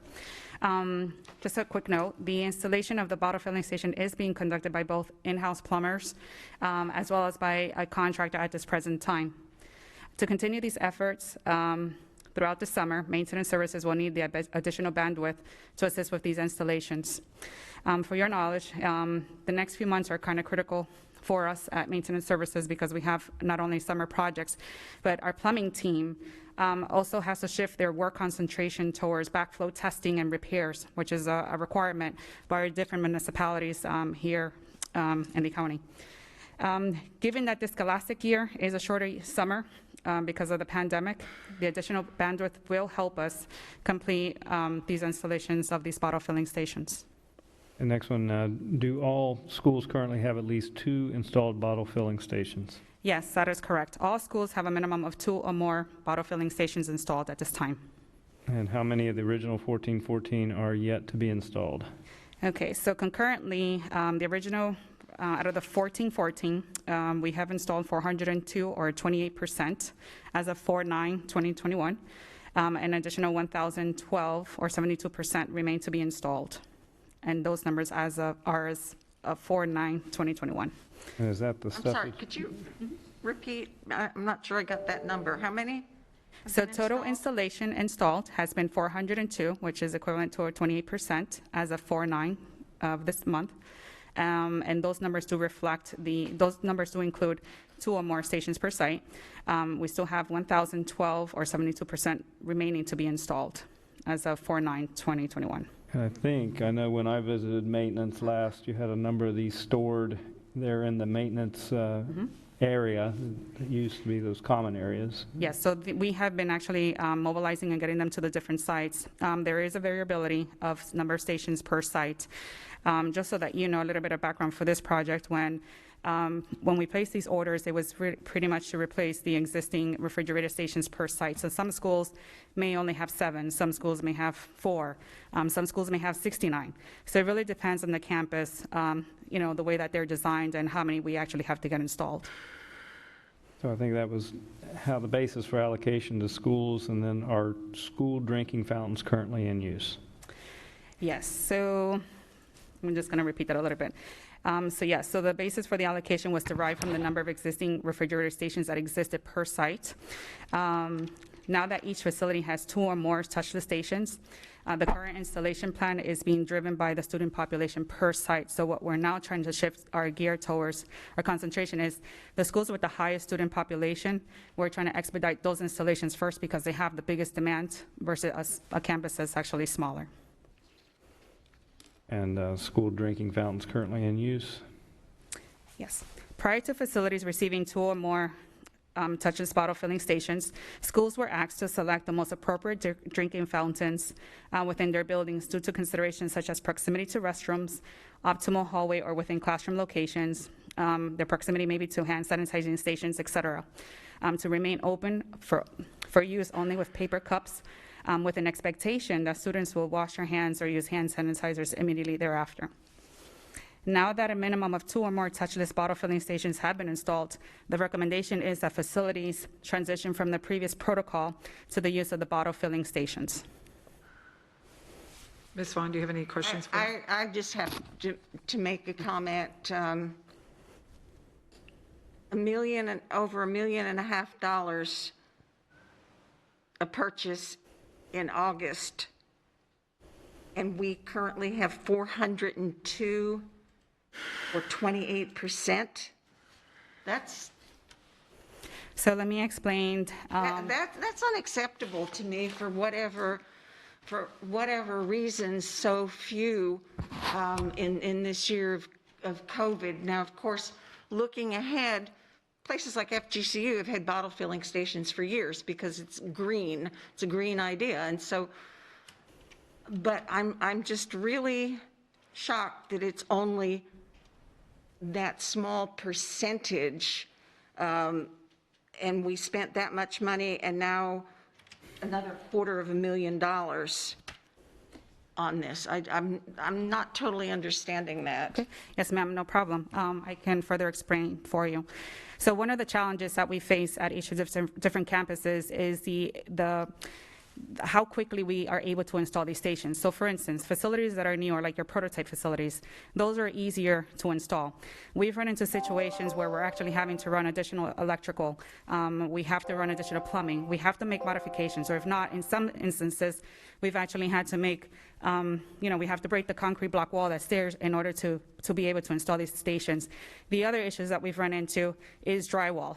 Some stations have to be installed in a recessed setting. Therefore, it's requiring our building crafts department to come out and do those modifications in order to get these units installed. The other piece of this whole complex project is the installation piece with our in-house employees. So yes, we have a maintenance department that consists of many employees. However, when we look at our plumbing group, we have a very small plumbing team. We ran into some challenges when we were trying to bring additional trades in to assist with the installation of these bottle filling stations. We were bringing in, for instance, our team that works with refrigeration, that works with HVAC, and there's a learning curve for those that have not been able to install these units in the past. So those are some of the things that we have experienced with this project. Okay, and in the meantime, we have over 1,000 units sitting, waiting. Yes, ma'am. So that's why we were asking for the request for the $250,000 to assist with the additional bandwidth. Like I mentioned, my plumbing team is very small, and the additional resources will assist with those installations. And how far will that $250,000 go? Will it doesn't sound like it's going to go and install 1,000 more.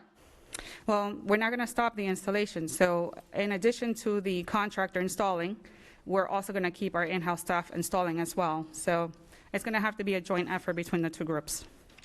I understand that, but how far will this $250,000 go then? So how many more can we install before we make another payment on this? Ms. Vaughn, I believe the average cost for a school, it's running anywhere between $8,000 and $12,000, depending on the size and the complexity of the school.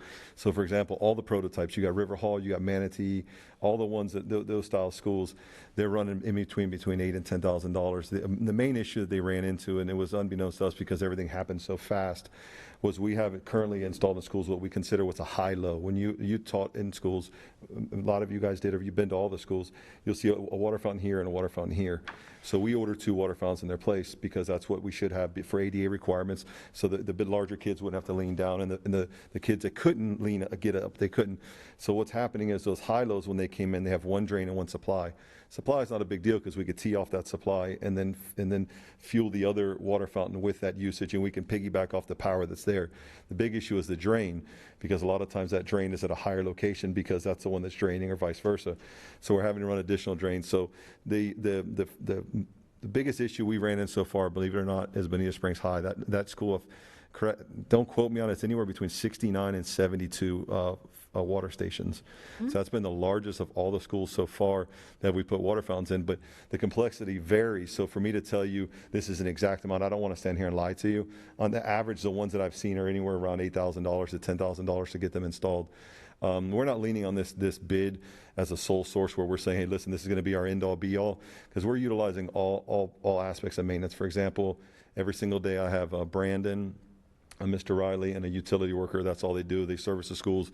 They're delivering the water stations, and they're installing them where they can. Our plumbers are installing, but I think we have 6 to 7 plumbers for the district, and they're working. And originally we had 20 people at a school. Then what we had a lot of people. We had complaints from principals, and I received pictures that, hey, guys are standing here doing nothing. The problem with that, sorry about that, I couldn't breathe. The problem with that is that it makes us look bad when we have guys standing around, because that's not their trade. So if we had someone that's a carpenter there that's assisting with water fountains, and that principal sees them sitting there, possibly learning that, whatever it is, that facet of the industry that they're learning, it makes us look like we don't know what's going on, because, hey, Jimmy Thompson Barber, they have someone standing around at Heights, for example, because that's the school that I heard that from. So we pulled back, and we just let the experts in the field, which were the plumbers, work with those water stations for the most part. However, we do have some AC guys that regularly install them. I'm not sure we'll use all of that $250,000 or any of that $250,000. It all depends on how you guys vote. If you guys decide not to, that's fine as well. We'll continue plugging along on the same path. I believe when we ordered these, we didn't realize the monumental task that was in front of us to install this many water stations based on the amount that are at the school. So that's probably the best answer I can give you. Yeah, well, I'm not trying to pin blame on Yes, ma'am, I understand. workers and maintenance. I'm just wondering about, this huge order and this much of the school year going by. Without it. And that few, Yeah. Well, the other thing is advanced. Yes, ma'am. But just so you know, I completely get it, ma'am. But just so you know, what we've done with the assets that the Lee County School District owned, every asset that we've owned that is purchased has been serial. We know where exactly what. So every water fountain's been serialized. We know what school it's at, where it's going. yeah, and I'm not doubting the complexity.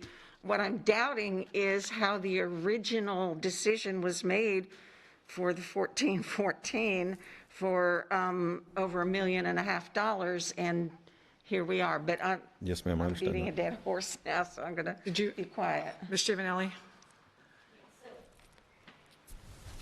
I don't understand how one school could get 69 and others have 2. So how did that happen? And I'm not blaming you either, so I don't, either one, because I think y'all are just kind of are the delivery method at this point and trying to, and the installation method, I should say. So it sounds like to me there was no real plan. Where should that plan have been? In operations?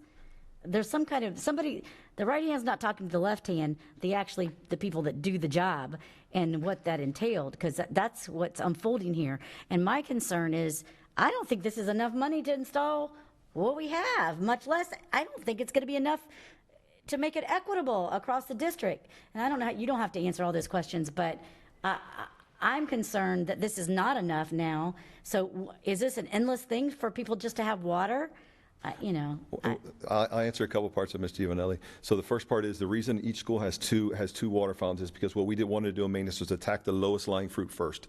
So that way every kid had the opportunity, or every faculty member had that opportunity to get the water through a touchless system, especially in the beginning of this COVID crisis when we really didn't know which way this was going to take us. Right.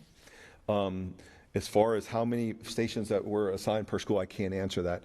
I can tell you that we reached out in maintenance. Our first goal was, hey, listen, let's reach out to the vendors and let's offer this to them. So we reached out to one of the plumbing vendors that are the only plumbing vendor that's on a plumbing contract that we have, and they actually gave us, they turned us down.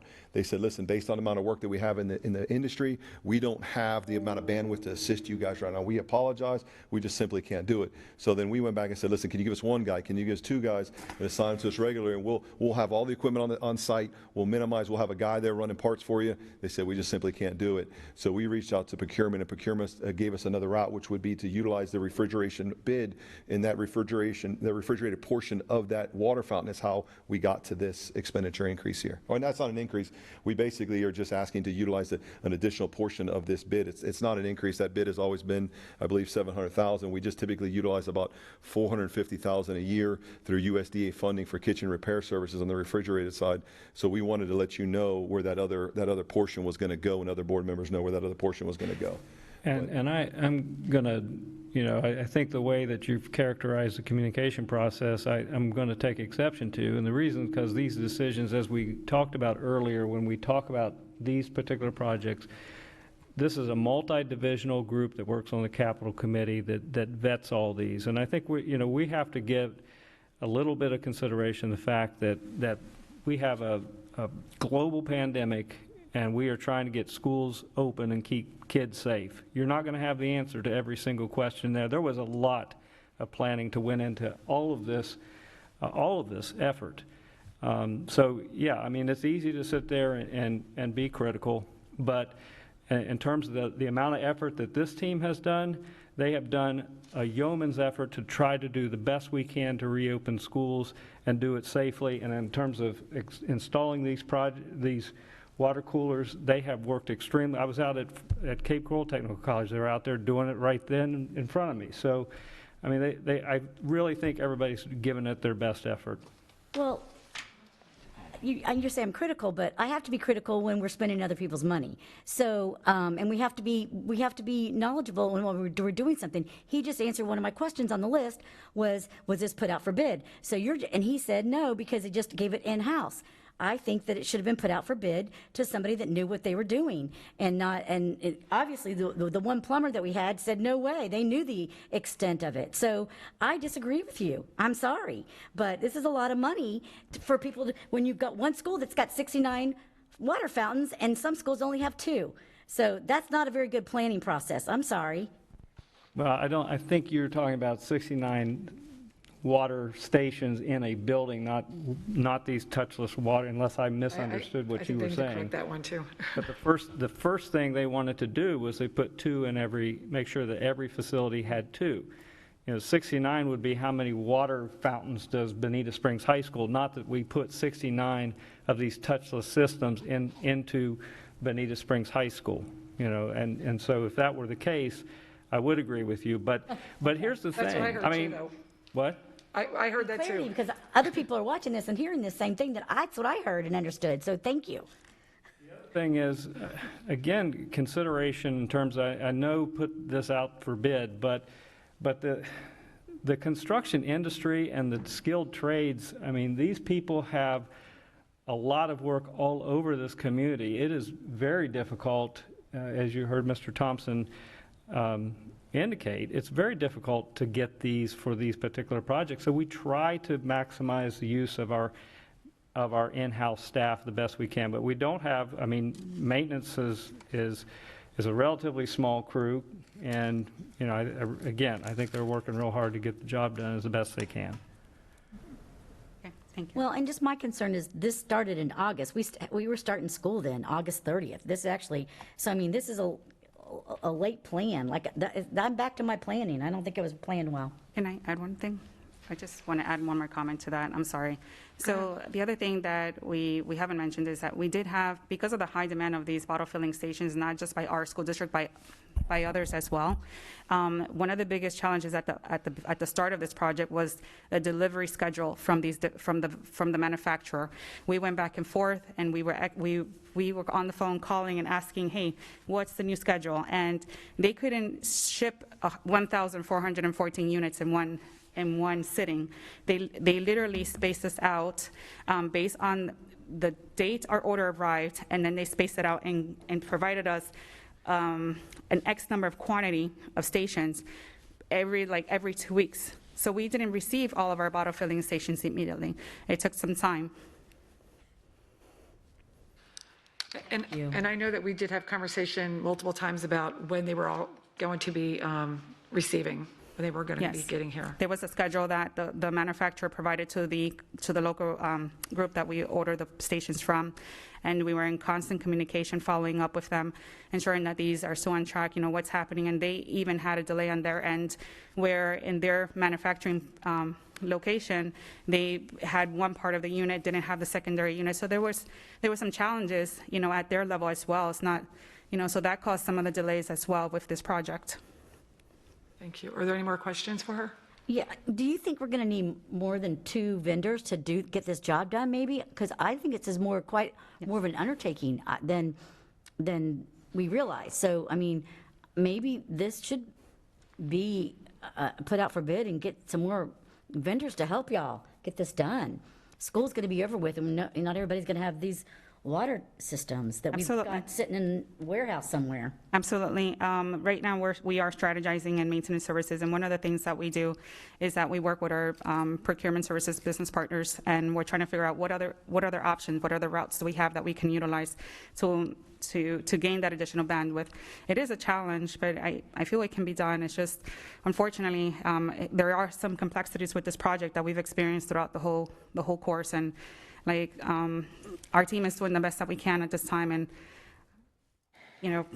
we're working hard to make this right and to ensure that our staff and students have these resources at the school. But the good thing is that the 2 or more stations that have already been installed, the focus areas have been commonly or high traffic areas at these particular sites. So they do have additional, they have at least those resources there available now, and they can start transitioning then. Thank you. Dr. Atkins? Are there any more questions related to that issue before I move on? We've covered a lot of territory, and I'm not. Some of my questions are still, maybe they can be in the weekly update, or maybe tomorrow before this is voted, actually. I think I need that. For what budget this is coming from, and for K-10? Yeah, because I remember at some point we were told, if I'm not mistaken, it was coming out of CARES, and then my notes, coming out of the capital budget, so I don't know where the money's coming from to pay for this. And I don't know if it's enough money even. I don't want to have this conversation again in school starts in August. I can't answer this question. I think this question No, is it's best not to suited. you, so I apologize. I'm sorry. That's a business services question. I don't know. We can get that response to you. Okay, Ms. Gittens has a question. Thank you. It's not a question, it's a comment. And to the 2 of you that are here, thank you so much for coming. I wanted to say that my tour of maintenance was, if you haven't done it, then go ahead and do that, because you get to see all of the things that they do. And I will continue to reiterate that I personally believe that all staff that works for this district work very, very hard to make sure that we do what's best for children. And it's the atmosphere and the employees and maintenance, it was just very heartwarming to see everybody is working together and happy, and that's the way I wish everything was. And thank you so much for the tour. Thank you for your time, and please don't feel like we were attacking you. Thank you guys very much for your time. Thank you for allowing us to share some of those responses and be able to answer your questions. And you're always welcome to visit us at maintenance. And, you know, if you want to take a tour, that's great too. So, thank you. Thank you very much. I Dr. think we Atkins, I have think they're one. not leaving yet, right? Yeah, K-15 now. You have one more. Oh, okay. Sorry. That is the budget line for those expenditures. This is, And actually, I can Fire resend alarm. the question and just make sure you send us a copy of where those expenditures are coming from. That's all I'm asking. Thank you. The expenditures for the bottle filling stations or for this K-15? I think mine was K-15. Yes, it's K-15. yeah, that was K-15, Ms. Gittens. Please provide budget line for these expenditures.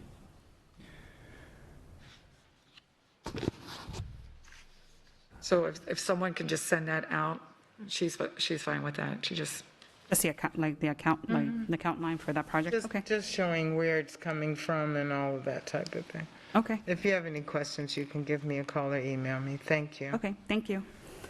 So, we're good? I believe so. All right. Thank you Next very one much. is K-16. It's a good cause item, approval of the Navigate 360 agreement. There's a number of questions here, and I think Mr. Newland has a response to most of them. So let me just go through them quickly, and then I'll let him go ahead and respond in order. So why did it take a year? Has it already begun? Does partnering mean shared costs? Is it really needed right now? How will this affect the safety of portables? Why is this a good cause? Was this put out to bid? If so, please provide bids. Please advise this function and partnership. What are the partnership's contributions? Does this have anything to do with Alyssa's law? When does the threat assessment team meet, and how are they involved with this process? And final question, does this program meet the governor's requirements? So why did it take a year? Good afternoon. The first question is that we applied for the grant in May of 2020.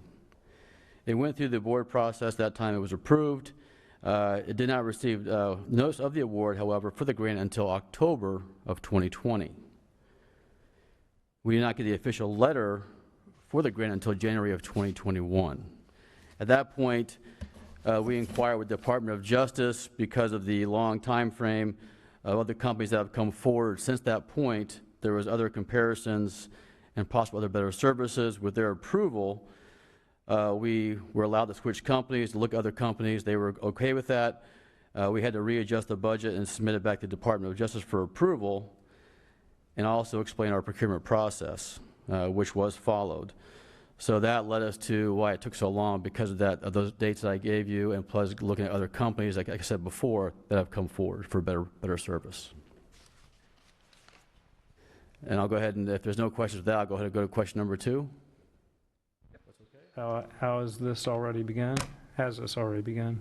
The software for the threat assessment has not begun. That's what we're talking about when we talk about NAV 360. However, the methodology and implementation of the threat assessment has been in place, obviously, since the mandate of Senate Bill 7030 and 7026 that started.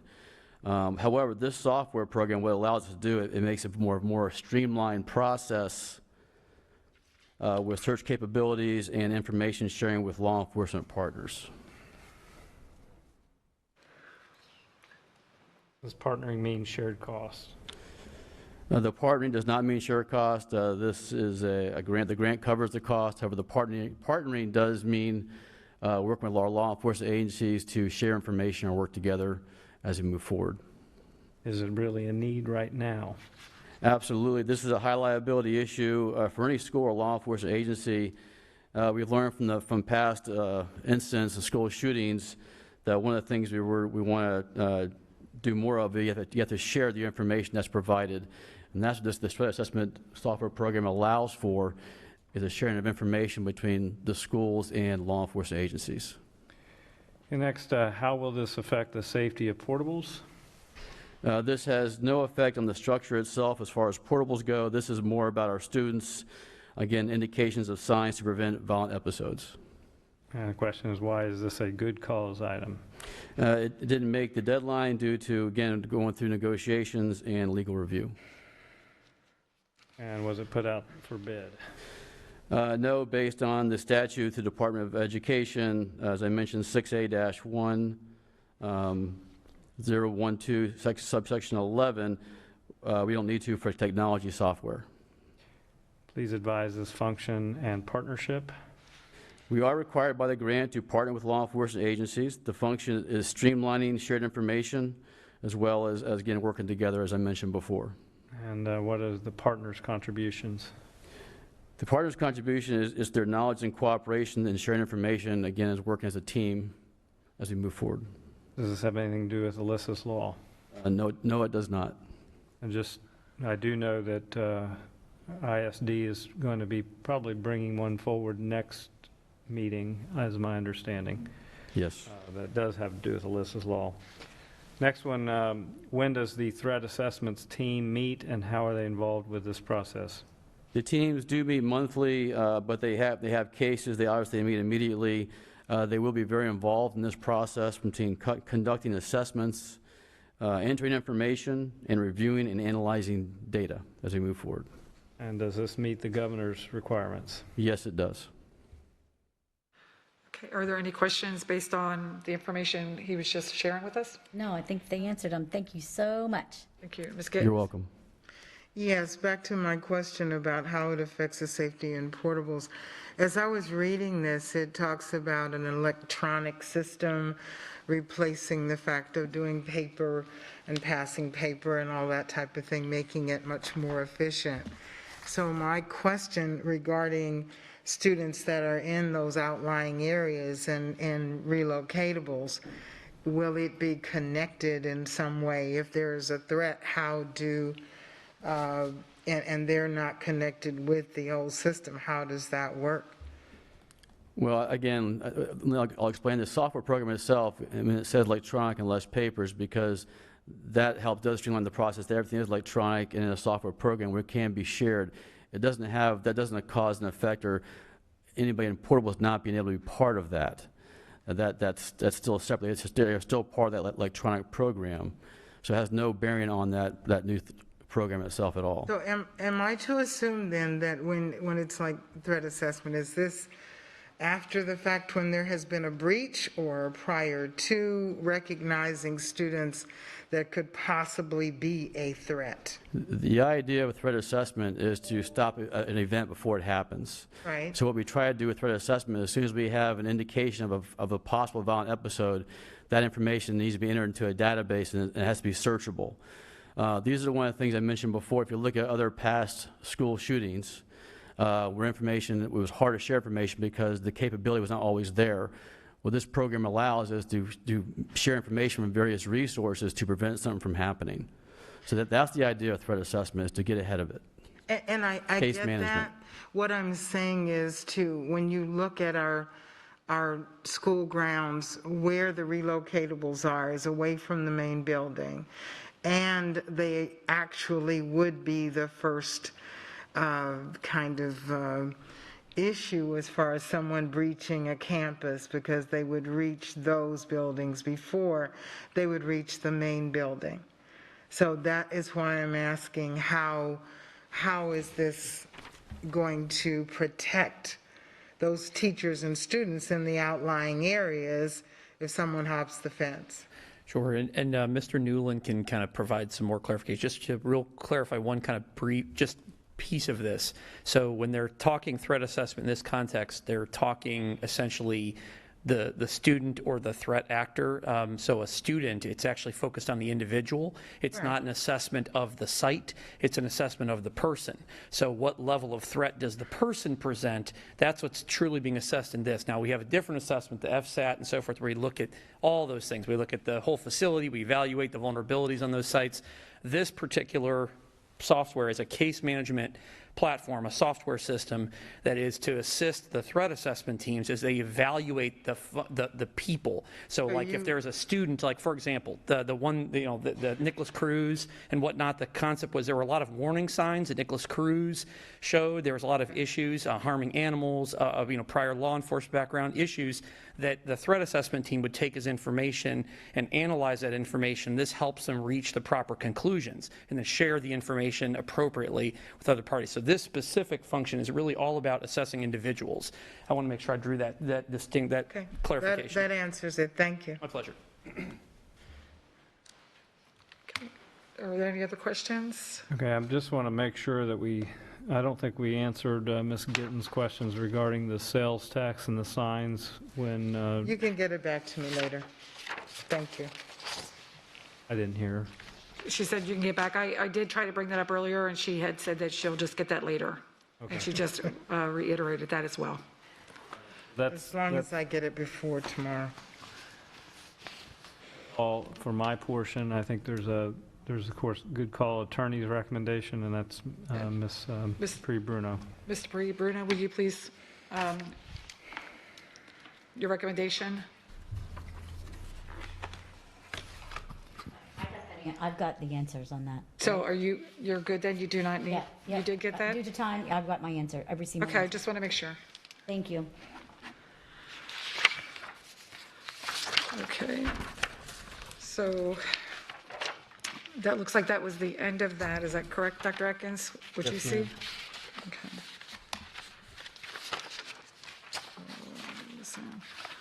Okay, so we have finished everything. I know we're an hour over. We have go to the order. Ms. Giovanelli, do you have anything for go to the order? The only thing that I have is what's the status of the investigations? And then there's a recent, another Lighthouse complaint. So what's the status regarding the investigation process? Okay, so what is taking place right now, Mr. Quick we had to go back out to people because the people that we were looking at had the possibility of knowing someone in the district because that is one of the criteria, that they have no connection at all to anybody in the district, regardless of who that might be. And so it's taken a little bit longer to reach out. He did speak to two individuals. He has one other one. And in their bio, which will come back before us, and we will be able to read that, it's going to have that disclaimer in there that they have no dealings with anybody in here, employee, knowledge, anything, but that will be part of that as well. So there will be 3 coming before us. So he's working on finalizing those. I have not spoken to those. Mr. Quick has taken care of all that. Okay. And then we'll bring him back here. Great, then, yeah. So that's where we're at. didn't- We're So trying there's to no get it moving. investigation at this point in process, but, okay, that's what I wanted. No, because we want to make sure we bring those Yes. 3 here, and then the board will decide on who we will choose to go out there and do that. Great, thank you. Okay. That's all I have, thank you. Okay. Ms. Gittens, do you have anything for good of the order? Yes, I do. I would like to bring up, in June, we did a vote on the student code of conduct, and my concern is that it was during a time of COVID when we really did not have the opportunity for a lot of input from the community.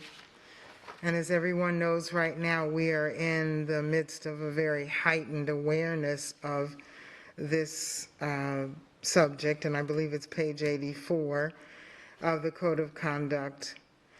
And at the time, it was a 7-0 vote because I can only speak for myself. I did not, and maybe, wrongfully so, did not look at it in detail and realize the possibilities and the issues that it would bring. As we are dealing with in Tallahassee now, the Parents' Bill of Rights and all of the things that heighten the awareness of parents of their ability to know and manage their children and their rights with that, I want to propose that I want to rescind my vote on that. I believe that we should give an opportunity for not just parents, but professionals, whether they be doctors or, people that are credentialed to be able to talk about the situation and to make sure that we are doing what is best for all children. So my suggestion is that we have some consensus or whatever, I don't know how we do it legally, to go back to see if it was a 7-0 vote. I am rescinding mine, which would make it 6. I don't know if anyone else is interested or has an appetite to do this, to give an opportunity for the community, which they are very vocally saying that they want to have a part in this decision. So. Ms. Dupree Bruno? So this vote was taken at an action meeting. It was a formal motion. So you'll have to go through the formal process, do a motion to rescind. You'll have to have a second, and there'll have to be a vote.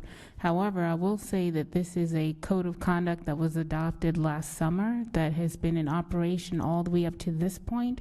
I don't know if the better avenue is to review it for the next code of conduct that will be coming before the board and address those issues, rather than going back on a vote that happened last summer that the students are already applying in their day-to-day activities. Can we have some discussion on that, please, Madam Chair? Ms. Giovanelli? Well, You had your hand up. Yeah, and actually, it's in a, I was looking at this just recently.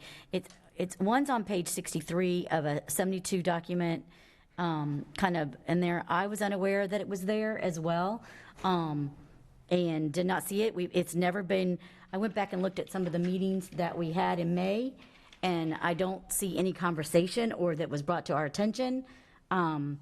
Prior, the years prior, the code of conduct have been like 40 pages, not there's one that's 80-something pages, and there's one that's 72 pages.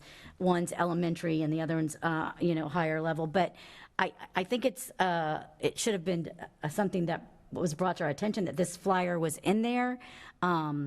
Because when we had a conversation in October, we never discussed that this was voted in June. In fact, I remember asking, when did this flyer happen? And nobody was answering me. So I think that, and I know in June, this was when we were in COVID lockdown. I know that I was thinking about all the things that was happening in June. I was getting a lot of information regarding to have a live graduation, and I was working very diligently to try to have a live graduation. We also were trying to do the extended, change block scheduling, and we were getting a lot of, comments and emails and involvement regarding the block scheduling, extended, instructional time. So there was a lot going on, not to mention that we were all under the fear of COVID. So there was a lot going on June, I believe, 2nd. So I think it's definitely something that we definitely need to see when this comes back up for code of conduct in June, and have a conversation so that the community is aware of it.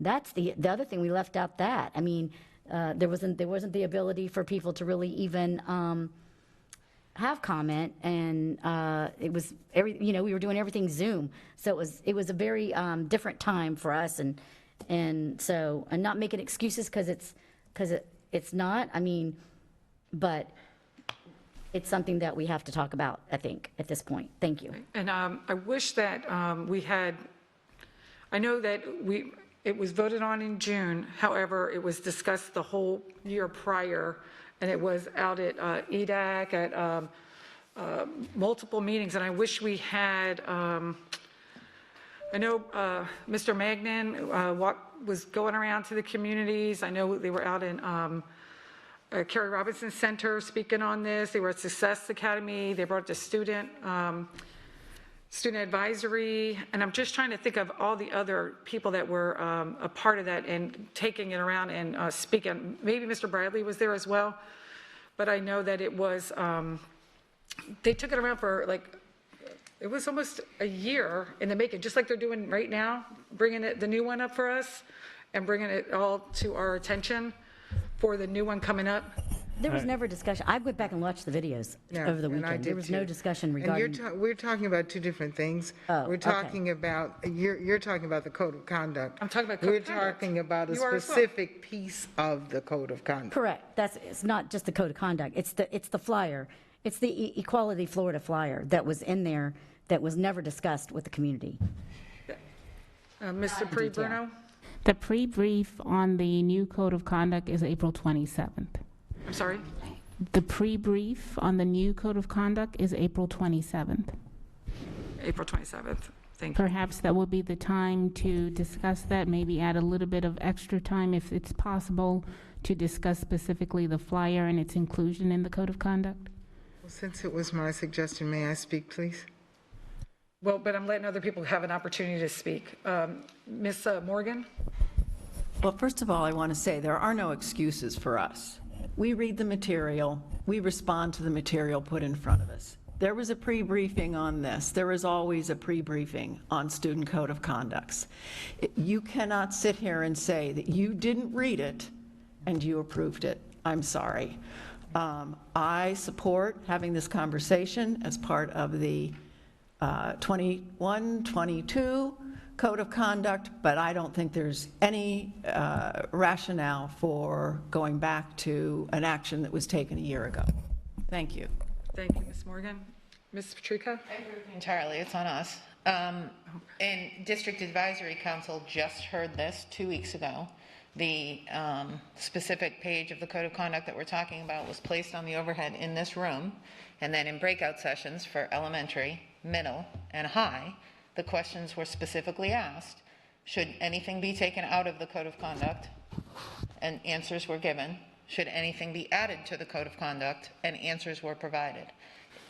Correct me if I'm wrong, Dr. Spiro, but this specific piece of the code of conduct did not come up in any of those. I mean, I wasn't in all of the breakouts for the entire time, but it's my understanding that it didn't come up as an item to be deleted by a representative from each of our schools. Now, granted, we didn't have huge attendance at that meeting, but it didn't come up at any of those breakouts. So in terms of community involvement, I would think that the code of conduct is something we do each year at DAC, and that opportunity is provided for a representative from each school to discuss additions, deletions, and so on.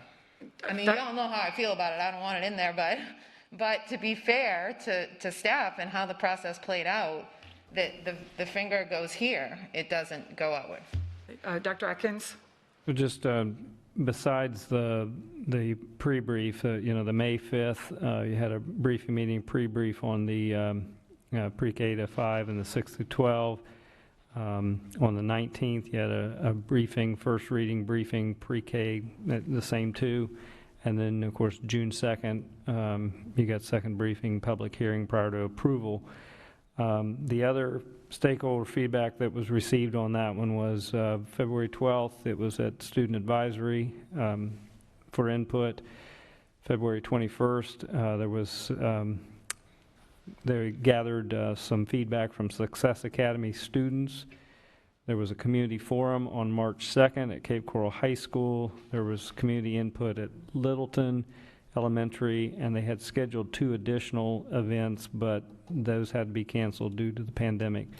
In addition to what's not here, there was also, a lot of input I know that they garner from administrative staff as they're working on these changes moving forward. So that's last year's piece. Ms. Vaughn? Regardless of how we voted, and we did vote unanimously, that hasn't been my big concern. My concern is that for whatever reason, a misreading of something, a misunderstanding, or just misinformation, I have been fielding a lot of calls from the public, and they start with, you need they believe that we're voting on a policy. I just want to put it out there in case anybody's listening. And they believe that we are instituting basically unisex restrooms. Hours. Yeah. I talked with somebody today that I said, no, that's not true. There is a huge cloud of misinformation that is out in the public. Well, the And document I mean, says that. the people that I have spoken to, and I do still have a few calls that I didn't have a chance to respond to yet, we're all starting with, it's terrible. You can't have gender-neutral restrooms and locker rooms. And that is, am I missing something? Is there something? I'm not sure. I'm not pinpointing where where that is coming from. It says it in the policy. Yeah, and can I answer you as well? Yeah, but go ahead. Wait, I'm going to go back to Ms. Gittens real quick, and then I'll come back this way. Thank you. Well, I'm sorry, Ms. Vaughn, were you finished with that? It comes, but we're talking about that poster, right? Yes. Okay, I'm going to pull it up because I took a picture of it and I have it on my phone. My comment on it is, and we always go to blaming. We are not blaming, at least I'm not. I'm not blaming someone. What I am sitting here on this day is looking out in the community and seeing is an issue, whether they understand it correctly or do not understand it correctly. It is an issue that has taken on monumental proportions, and we as a governance team need to address it in whatever way we as a team decide to do it. But as a publicly funded and run organization, if we do nothing to address this, at this time, we are saying to the public that we don't care. And we do. I will go back to what I said in the beginning, and listening to Attorney Dupree-Bruno.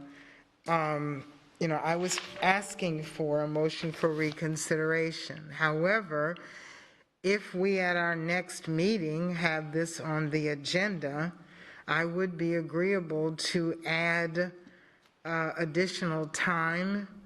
And is it a briefing or is it a workshop? April 27th will be the pre-brief. Okay, so my suggestion is to kind of calm the waters for at least a while, to make sure that we have the community aware that it is not just on our radar, but we are going to be discussing it at a briefing, that a briefing allows for public comment, and that we make sure that everyone is aware of that and know that we are doing something about it and not just, letting it just flow. That is all I'm saying. We need to step up and address the elephant in the room. Thank you. Ms. Patrica? So in answer to your question, Ms. Vaughn, I do remember when we had the workshop a couple weeks ago, specifically saying my daughter is a swimmer, and a swimmer has to really, really change in a locker room. And if there is a biological male that identifies as a female, will that student be permitted to change in the locker room with her? And what if she feels uncomfortable? And they told me the answer was she has to go someplace else. So to me, do I call that a unisex bathroom? Not necessarily, but I do believe some people would interpret it that way. So I think that's where the confusion is coming in. And I will tell you, as a parent, I have a hard time with that. My daughter shouldn't have to find someplace else to go. Excuse me, can I call point of order? We're not discussing we're not discussing what to do about it. The question that I put on the table is whether or not we would inform the community of this. It was my comment. At this time, Madam Chair, please rule on the point of order. I would like for Ms. Patrica to continue her comments, and then I will go to Ms. Giovanelli. I just wanted to, you said, where is this coming from? I believe that that's that would be, in my mind, where it's coming from. Thank you. Ms. Giovanelli? No, I said what I, Oh, I'm sorry, that you had your hand up. no, I was just. Okay. All right, Ms. Vaughn? Yeah, okay, so I guess when I read this, because I know the reality, it says all students, and there's the one problem right there, that's the big misunderstanding. All students may dress, I'm sorry, all students are allowed to access the restrooms that are consistent with their gender identity or be provided appropriate accommodations as requested. Accommodations are determined in collaboration with district staff on a case-by-case basis. So I think that is the short paragraph that has spawned the idea that this is just all of our bathroom, and because that's what some people were saying to me. And I'm sorry, I'm going to call point of order again because we're not discussing the issue. We are discussing what we're going to do on April 27th or going forward and letting the community know that we are working on this issue. It is, after 5 o'clock, and I didn't bring this up for us to discuss the whole issue. What I am asking for is what are we going to say to the public as to our plan going forward? Okay, well, Ms. Gittens, you had originally asked about taking back your vote. So then Mr. Pre-Bruno stated about the meeting, which will be coming up April 27th. And I acquiesced to that. Then with that, we will be it's coming up, so we will definitely be having this conversation regarding the code of conduct. Dr. Atkins, if it's possible to see if we can squeeze some additional time somewhere in that meeting to have this discussion, because I fear that this is going to be longer than what's currently allowed. Okay, thank you. Will do. Okay, Ms. Gittens, do you have anything else for good of the order? Can I ask a question or provide clarification? So I understand that you're going to be making some kind of a statement or something regarding this. I think that if you include it in that. Are you talking to me? Make a statement. The chair, will be making a statement surrounding something. I got an email from Attorney Dupree Bruno indicating you're going to make a statement tomorrow night. I think it's about the stuff that's in the news. If you could include in that. About the meeting. Right, a more in-depth discussion by the board at that April whatever date meeting, that might accomplish what Ms. Gittens is hoping to accomplish. And I do believe that should happen prior to tomorrow night. That should happen at your most expedient time, before tomorrow night's meeting. It's such a late time right now. I did have some other things I want to bring up, but I will hold them for tomorrow. Thank you. Okay, Ms. Vaughn, did you have anything for good of the order? No, except that I'm hoping that everyone who's watching, listening, is understanding that, yes, we will deal with this and clear up misinformation, because the way that paragraph was read was what I said, that we are, and I think you nodded, that maybe you've heard from constituents as well, that they're thinking we're just opening all our bathrooms to unisex, and that is not true, but there's a whole lot more that we need to discuss. And I do have another meeting that starts in 3 minutes. Ms. Morgan, did you have anything for good of the order? Yeah, I said in an email that I was going to bring forward as good of the order consideration of 360 evaluations of our 3 employees, the superintendent, the board attorney, and RSM. And just ask that if the board would welcome a briefing from perhaps Dr. Pruitt, a very brief briefing on pros and cons of 360 evaluations and what value they would bring to our process of evaluating our reports. Thank you. And I did bring that up Oh, I'm earlier sorry, when they I were wasn't talking here. about evaluations, just to let them know Oh. that you had sent that to all of us. So, no, that was, yours was much better, but I did bring that up to everybody. So, thank you, Ms. Morgan. Chair Jordan, that will need to be added to the prioritization list so the board can decide if they want to move forward. Okay, I have nothing. Ms. Dupree Bruno, do you have anything for good of the order? Hopefully, we can talk a little bit about this some more on April 27th, but I do want the public to know that there is some legalities that is involved in all of this, and I think we definitely need to ensure that the public understands the cases that are the basis for some of these decisions that are made. Thank you for sharing that.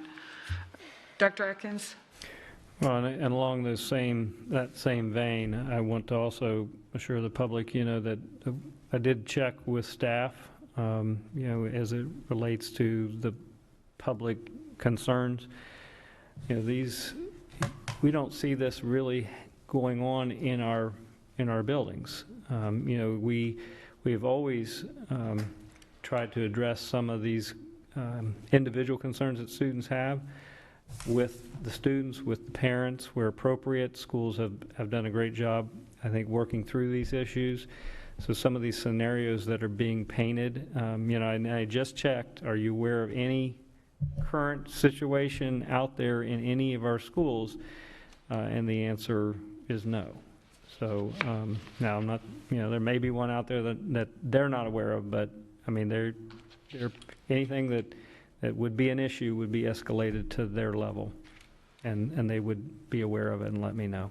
Thank you. And again, I know that we're all receiving phone calls and emails regarding this issue, and we are reading them and trying to respond to them as quickly as possible. Yeah, and you know what, now that you mentioned that, I do want to say that we try to respond in 24 hours. We did have a lot of volume this morning, so if anybody did contact us and has yet to contact staff, they are going to continue to reach back out and try to do that within a 24-hour period of time. But it was, it was pretty rapid earlier today. Thank you. Yes, and I phone know calls. in our office as well, they were, the ladies were definitely taking everybody's information, phone calls, because they were coming in so fast. So we do have their information for us to be able to respond to them. So I appreciate that. Madam Chair? Yes, ma'am. I'm not sure whether you all are aware, because you've been sitting at the table and I left for a meeting, but I did become aware that there was a shooting at a high school in Knoxville, Tennessee. And so I would hate to leave the table without pointing that out and asking for prayers for the students there and our colleagues who are obviously dealing with tremendous difficulties right now. Thank you. Thank you for sharing. Rough times. Seeing no other business to come before this board, I call this meeting adjourned. It is 5:34, and thank you all for sticking it out this long. I know we went over.